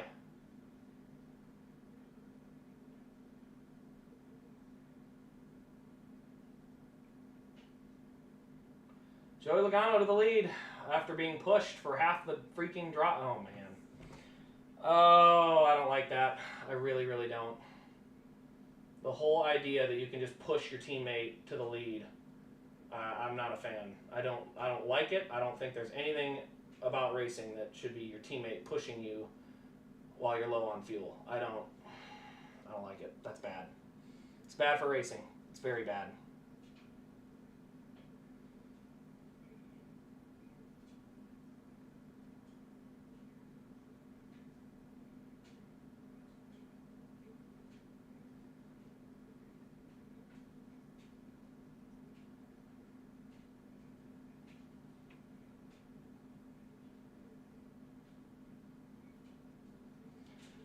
Well, coming to 3 to go this time by. Bell is still in pursuit. 2.3 is the gap, though. Only being able to chop about 3/10 off that time by.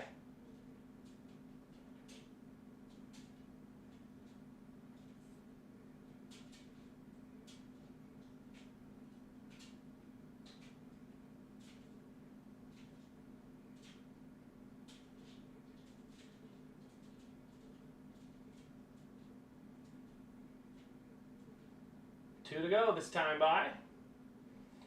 Oh boy, are we really going to see Joey Logano win after getting pushed to the lead? I don't like that idea.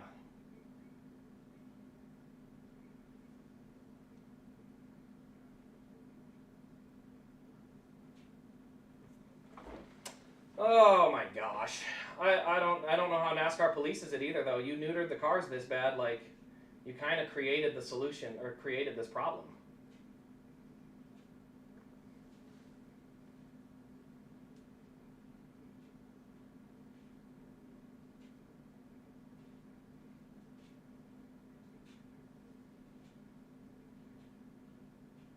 Last lap, Joey Logano off of turn 2.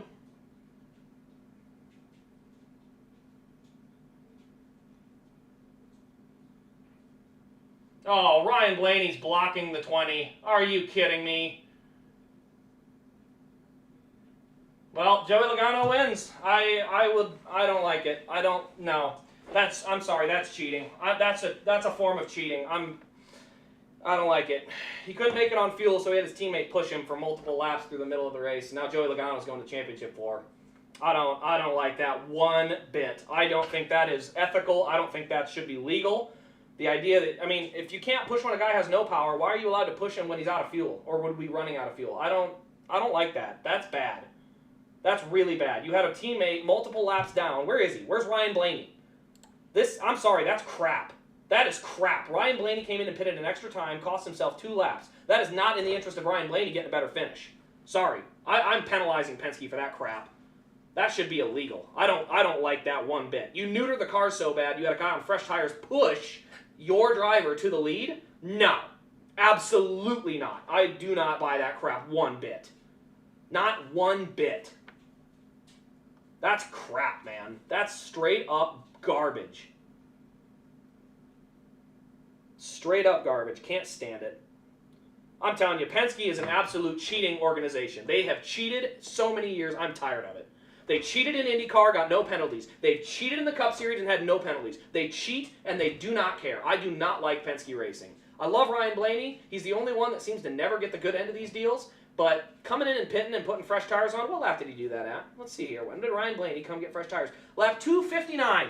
Came in 5 laps ago. No, absolutely not. I'm calling BS. That's garbage. No reason Ryan Blaney needed to pit at lap 259. No reason. That is absolutely cheating. I'm sorry. That's some garbage right there.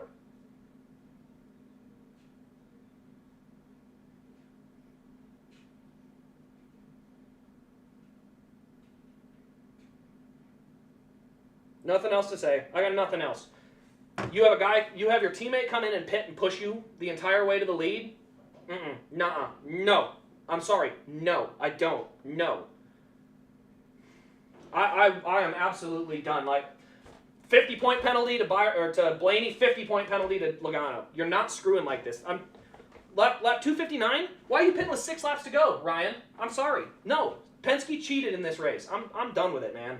You cannot continue to allow organizations to cheat like this. They had Brad intentionally dump Daniel Suarez in 2018 to give Joey the first championship. No one ever talks about it because for some reason we just allowed Brad to run through the back of somebody and say, oh, that's just Brad. No, it's not. Not at Homestead. 20 laps to go. He just plowed through Suarez and wrecked him. Completely junked him for no reason. Made no sense at the time. Then I remembered Joey Logano had the fastest short-run car. Penske now under the caution. Got it right when he needed it. By the hand of his teammate? I'm sorry, no.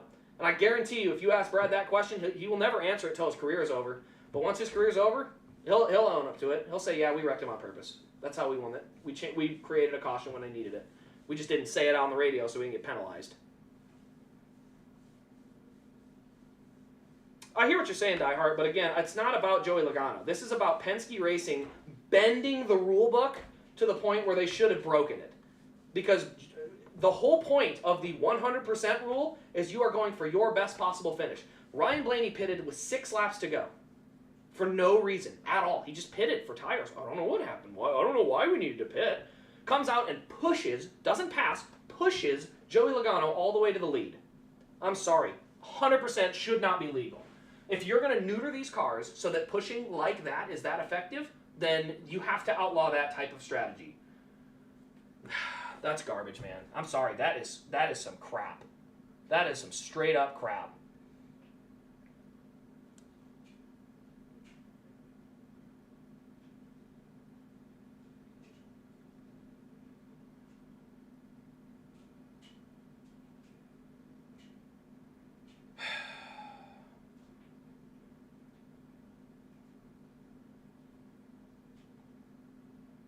Well,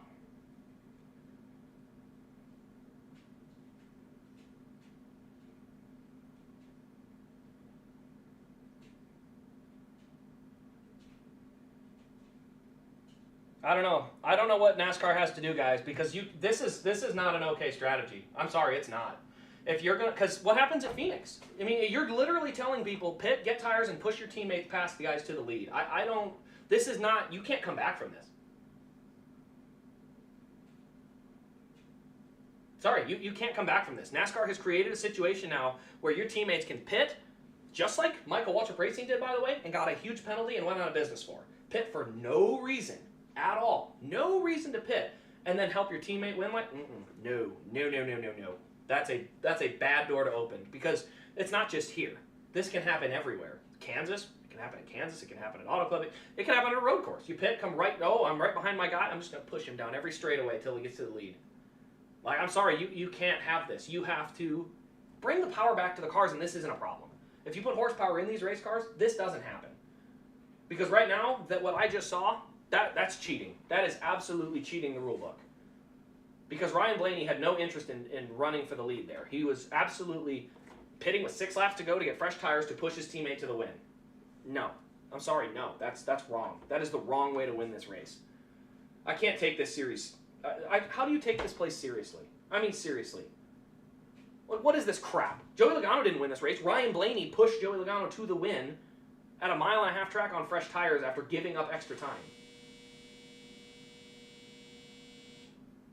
Seeing the gap back to Christopher Bell? 100%. 100% that is what happened.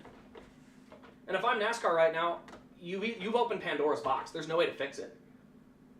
I mean, personally, my opinion would be big-time penalty, the win doesn't count, and a 50-point penalty to both teams. You're not screwing with the playoffs like this. You cannot have a system like this.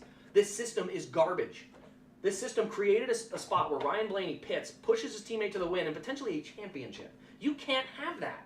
You cannot have a lap-down car, 7 laps down, being the reason a guy won the race? No. Sorry, that's backwards. That's very backwards. And how do you fix it? How do you fix this? The cars don't have enough horsepower, so that's part of it. You can't fix it that way.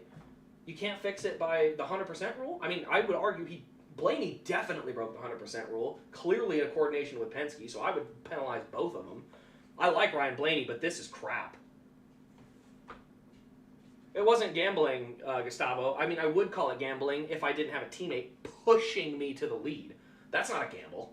When you know I've got a teammate, so if I run out of gas, I got to push. I'm good. That's not a gamble. You're cheating. You broke the system. You're breaking the rules.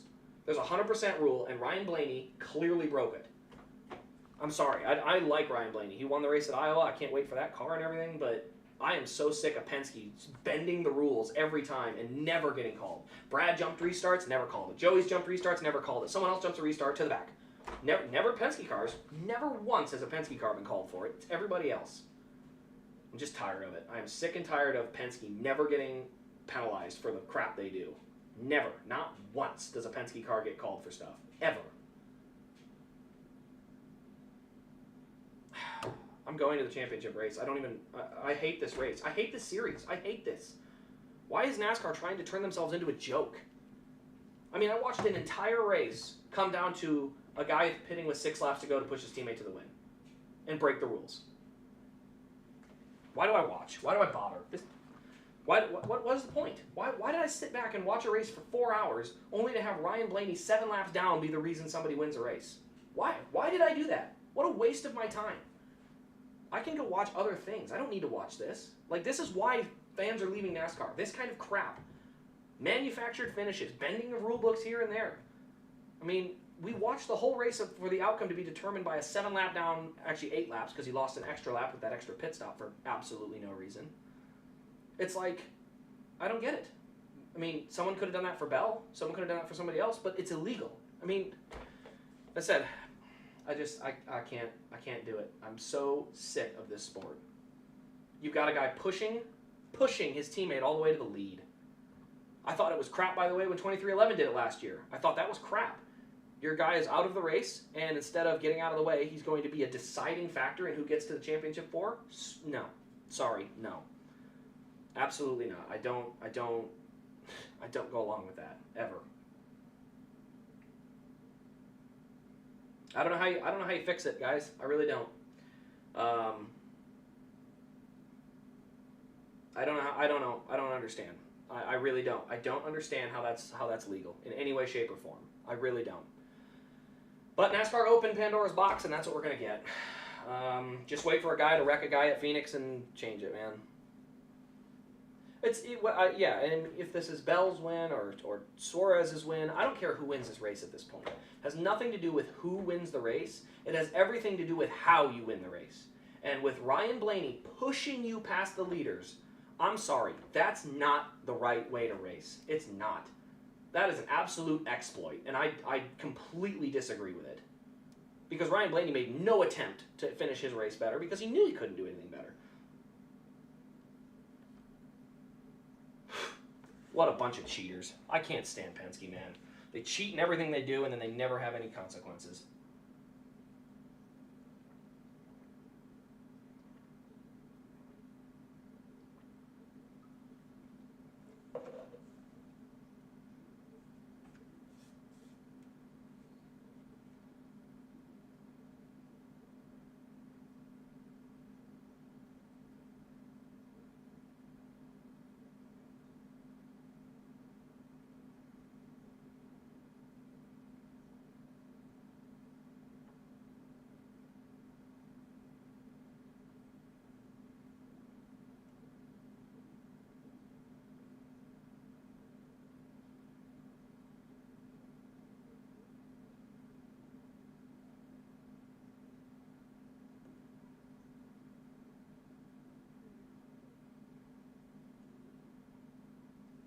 All right, guys. Well, it's not even anyone but Joey. At this point, I don't want Ryan Blaney to win it either. Get both of the Penske's out of there. I'm sorry, that crap should not stand.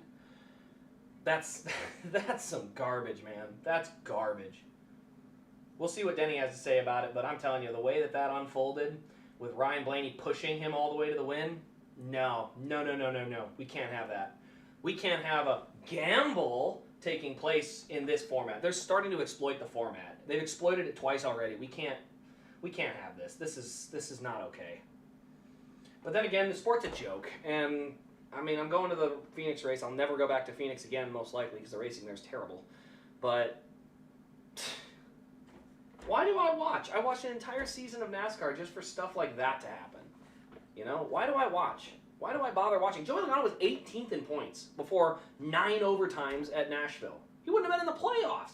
Now he's in the Championship 4. He's guaranteed a Championship 4 spot because you don't have to race well. You don't even have to finish well. You don't even have to do anything.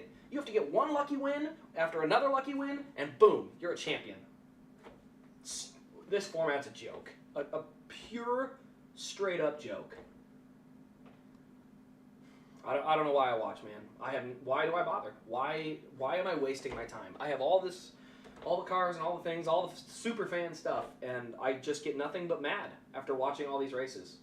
Nothing but frustration watching these races. Why? Why do I do this to myself? I have other sports I can watch that are actually legitimate sports. I don't have to watch this crap. Why would I watch this?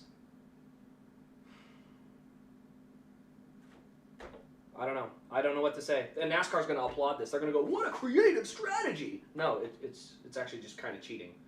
But this is NASCAR. This is what they want. They want pure chaos. No, they love the idea that the best driver never wins the championship. Why would you celebrate that? We're talking about Patrick Mahomes and the greatness of 2 in a row because it's incredibly impressive. That's an impressive thing. My generation remembers Tom Brady. The dominance of Tom Brady, the dominance of Patrick Mahomes. We remember these great players. We're not going to have any great drivers with this stupid format. We're just going to remember all these guys that were, I guess they all won a championship at one time, but you're new to the cars, you're new to the playoff format. You make it impossible for greatness to show up in any way, shape, or form in this series right now. There are no great drivers. There are, but you'll never know it because with the rules of the races, the rules of the formats for championships, the way the points are kept, you'll never know who's truly a great racer. You'll never know. Because the format has a way to scramble all that up so you never get consistent enough results to know who's good. You'll just never know. People don't realize Chase only has one race won this year. His consistency would have had him top 5 in the points, and he'd be top 5 for like the 4th straight year in points. Obviously last year would have been an injury, but we would have looked at that and said, wow, 5 years of top 5 finishes in points, that's pretty good. Instead we say, ooh, one championship, whoop-de-doo. Whoop-de-doo. Because that's where we're at. That's the state of where we are in this sport right now. It's all about getting one lucky win. And no matter how good you are, no matter how great you've been all season, if you are the worst driver heading into the playoffs and you snag a lucky win where you need it, champion. You can win a championship with luck. Can't stand it, man. He wasn't the best all day. Wasn't even the best at the end of the race. He got pushed by his teammate to the lead.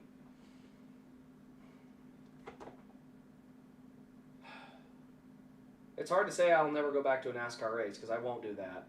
I don't think so. But, I can't say that. I might. I've spent a lot of time and energy and effort in this stuff. I've watched a lot of racing in my time. And I'm not, why would I keep doing this to myself? Why? Why would I do this? There's no point to continuing to do this. So, I think there's a realistic shot that in the next 3 to 5 years, all that's sold, all that's gone, every car I have is gone because I can't take this sport seriously.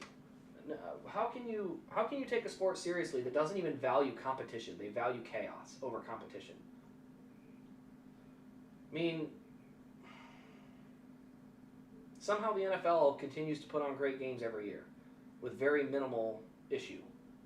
Meanwhile, NASCAR continues to manufacture things and try to create things, and you just end up with a disaster. People don't take the championship seriously at all. I don't know. I guess I'll stream next week. I got some auctions going on this week. And I'll stream the Martinsville race, and then I'm going to go to Phoenix, and we'll see. I mean, if we see something like this at Phoenix, you can kiss my fandom goodbye. I'll sell it all and walk away. I don't, that would be like having the Chiefs and the Niners in the Super Bowl, and then having players for the Seahawks show up to the Super Bowl and manufacture stuff in the game, interfere with the outcome of games. That would be unheard of. But we allow it in this series because it's a joke and nobody takes it seriously. Not even NASCAR takes it seriously. Because you can't look at a finish like that and take that seriously. You can't. Auctions on eBay? Absolutely. starting later tonight, this guy right here. This is the Jack Daniels white and gold for Clint Boyer, autographed. And there's a handful of them. So there's going to be a bunch of stuff. It's going to start either tonight or later. It's no doing to the 500 when he was laps down. Well, that's 100% different because a drafting track is very different. Drafting tracks are kind of designed as a pushing style racetrack. We don't talk about drafting at Las Vegas. That wasn't drafting help. That was literally pushing a guy to the lead at a track where that's not necessary. You can race straight up. So there's a big difference. No. Easy. You missed the first part here, man. Hunting for that Justin Haley Mountain Dew car I have. It should be on eBay. If it's not, it will be soon. So don't worry about that. But no, what you're missing is it's not about Joey. And it's not about who wins the race. It's about the fact that a car 7 laps down pits for tires with 5 to go and pushes their teammate to the win. That's what it is. A single car team should not be at a disadvantage to a multi-car team on the racetrack. No, in terms of tires and data and information, sure, you can be at a disadvantage there. But on the physical racetrack, you should not have that big of a disadvantage. You should not have a teammate pitting with 5 to go to push to the lead. So, yes, that is what it is. It has nothing to do with fuel mileage. It has nothing to do with Joey saving fuel. None of that. It has everything to do with Ryan Blaney, and I looked it up. It's down here. Pitting with 8 laps to go?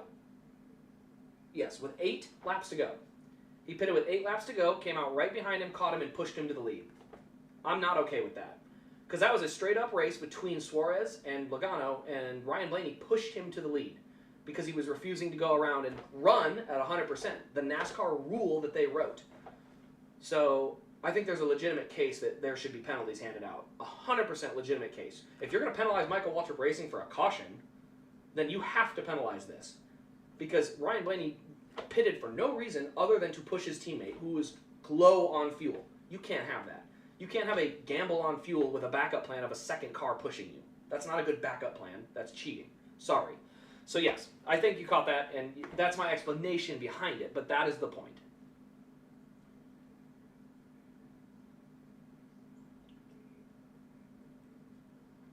Remember when Kurt Busch tried to give Junior a hard time to pass in the 2004 Daytona 500 to get Stewart, and Dale did it on pure horsepower? Yeah, but, I mean, again, that's a different style of racing entirely. There's aerodynamics at play, there's the strategy of the chess match on the racetrack.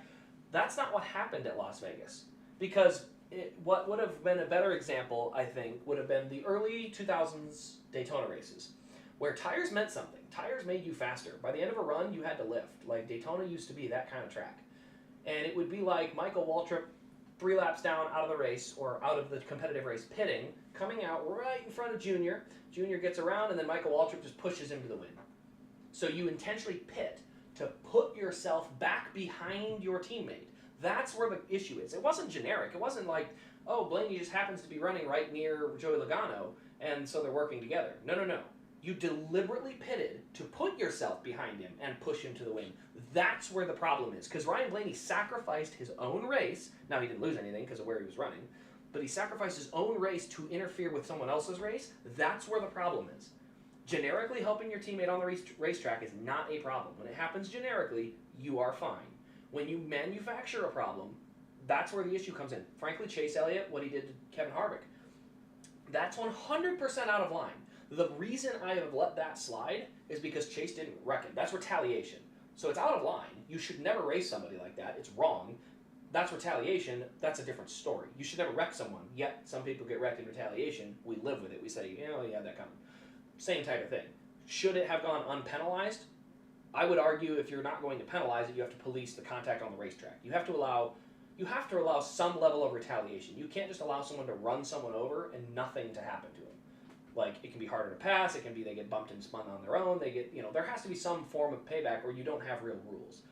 So that form of payback was livable, even though, yes, if that was for no reason other than to help Kyle Larson, say Chase Elliott and Kevin Harvick had no beef.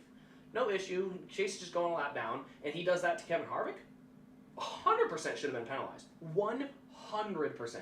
Interfering on the behalf of your teammate by pitting with no flat tire, which is what Chase would have done in that situation. Pit for no reason, come out right in front of Kevin Harvick, and then sit there and cost Kevin the win because he's helping a teammate. If that's what Chase had done, penalty, 100%. 100. As payback, that's a different story because it has nothing to do with helping the teammate. It did, but it had way more to do with I'm not letting that guy win the race that just wrecked me. I'm not letting him win after what he did to me. That is a different situation, and I will treat them differently. That's how it has to be. You can't treat somebody getting loose and wrecking someone the same as someone deliberately wrecking someone. And sometimes you get deliberately wrecked because it's payback, and we have to just say, you know what, sometimes that happens. If you just send someone for a lazy spin, if you do something like that, not ideal, but that's the rules that NASCAR's created. They don't police the sport, so something has to. There has to be policing of some kind. Yeah, no, 100%. I prefer the COT. You put the COT or the Xfinity car with 1,000 horsepower, this isn't even a conversation. It's not a conversation because the cars would slow down so much in the corners and speed up down the straightaways. You could push a guy. You're not going to gain any time on him. No time. You're going to gain almost nothing by doing that. The reason you can get away with it at Las Vegas is because you have very little horsepower and very little off-throttle time. So all that on-throttle time of pushing is a much, much bigger deal. Gibbs was trying to help Bell, so no, he was not. Gibbs was nowhere near Christopher Bell. There was at no point did Christopher Bell have any help from Ty Gibbs other than maybe moving out of the way to let him pass. But he's a lap down at that point, so that's not a big deal. Cole Custer got penalized for blocking other people at the Roval. And that's a perfect example from Gustavo there. 100%, the same situation where Cole Custer hits the brakes way early, slows down an entire lane of cars so that Briscoe could shoot the gap on the inside and gain about 10 spots. That's manipulating the outcome of a race at your own expense for someone else. It's the same rule, and you have to apply it. So we'll see, but there has to be something. You can't allow this to be the situation because why wouldn't you do it next week? Why not have Bowman stop with 2 laps to go and give pushes to Kyle Larson if he's in a tight race with Christopher Bell down the straightaway? Just push him, run the tie lane on your fresh tires, shove him down the straightaway to the lead, and he's gone. They'll just drive away with it. You've opened that door. That's perfectly acceptable at every racetrack. That is a dangerous precedent to set. That someone can pit with 5 to go and just push their teammate to a win. Because teams will do it. Wins are too valuable right now. You know, Austin Dillon wrecked 2 guys for a win because that's how valuable wins have become. A win can erase your entire season of bad and make it look good. And that's NASCAR's fault. They put that format together. They put these cars together. They neutered the cars. They created this whole situation. They manufactured it. And now that teams are taking advantage of it and breaking rules to do so, they have to stand up and do something, or you've created a complete disaster. So we will see. We will see. I would be very curious to see what happens. But I don't know. This race left a very bad taste in my mouth. I do not like the way that ended. The fact that, not just that, Suarez had a great race. Suarez did a great job. He did everything right. And the reason he lost was because 2 teammates colluded to go around him by completely sacrificing the second teammate's current running situation. So, because remember, Ryan Blaney lost an extra lap. He doesn't care because he wasn't for position. But we have to have that. That's a real conversation that must be had. That's a real deal problem. Because that's, sorry, we can't have that. But anyway, guys, that'll pretty much wrap up the stream. Sorry, I got a little hot and ranted, but I don't care. That's genuine and authentic me. That's how I feel. That's how I'm going to treat it. And we'll see what NASCAR does. But what an ugly way to kick off your stuff, man. Kurt was mad that Junior cut his tire down. He pushed Stewart. Oh, in 2004. Yeah, I mean, again, I guess that would be payback. I don't remember that finish in that way. But again, they're still at a drafting track. So if that's payback, is you pushing someone else to the win, go ahead. But remember, Kurt was mad Junior cut his tire down. Kurt didn't pit for no reason. He pit because he had a flat tire. That's a different situation. If he pits for no reason to do that, then it's questionable for sure. He pits for a flat tire and just happens to come out in that position. Very similar to Chase, that's what happens there. If you pit for no reason to then do that, And say their teammates, Kurt and Tony, if they're teammates and he does that, and he pits for no reason to push him to the win, 100% needs to be a problem. 100%, that's got to be a problem. That's outside of what we need to have as racing. We don't need that kind of stuff. Lap cars are supposed to get out of the way, all the way out of the way. They're not supposed to affect the race for the win. And usually we say that meaning they shouldn't affect the race for the win, so they shouldn't be in the way helping one guy or the other. They need to get out of the way. In this case, he deliberately not just got behind a guy, he pushed him past the other guy. And we accept that as something that's acceptable, and it should not be. That should be a very big no-no. So we'll see. Anyway, guys, thanks for tuning in today. Hope you've enjoyed. Enjoy all the Diecast, the content that will be coming in the next 7 days, and then all the way through the rest of the winter. Hope you guys enjoyed the stream, and we'll see you again next week. I don't know if we'll stream both days. I think we'll just stream Sunday. But glad to be back. We'll see you next week.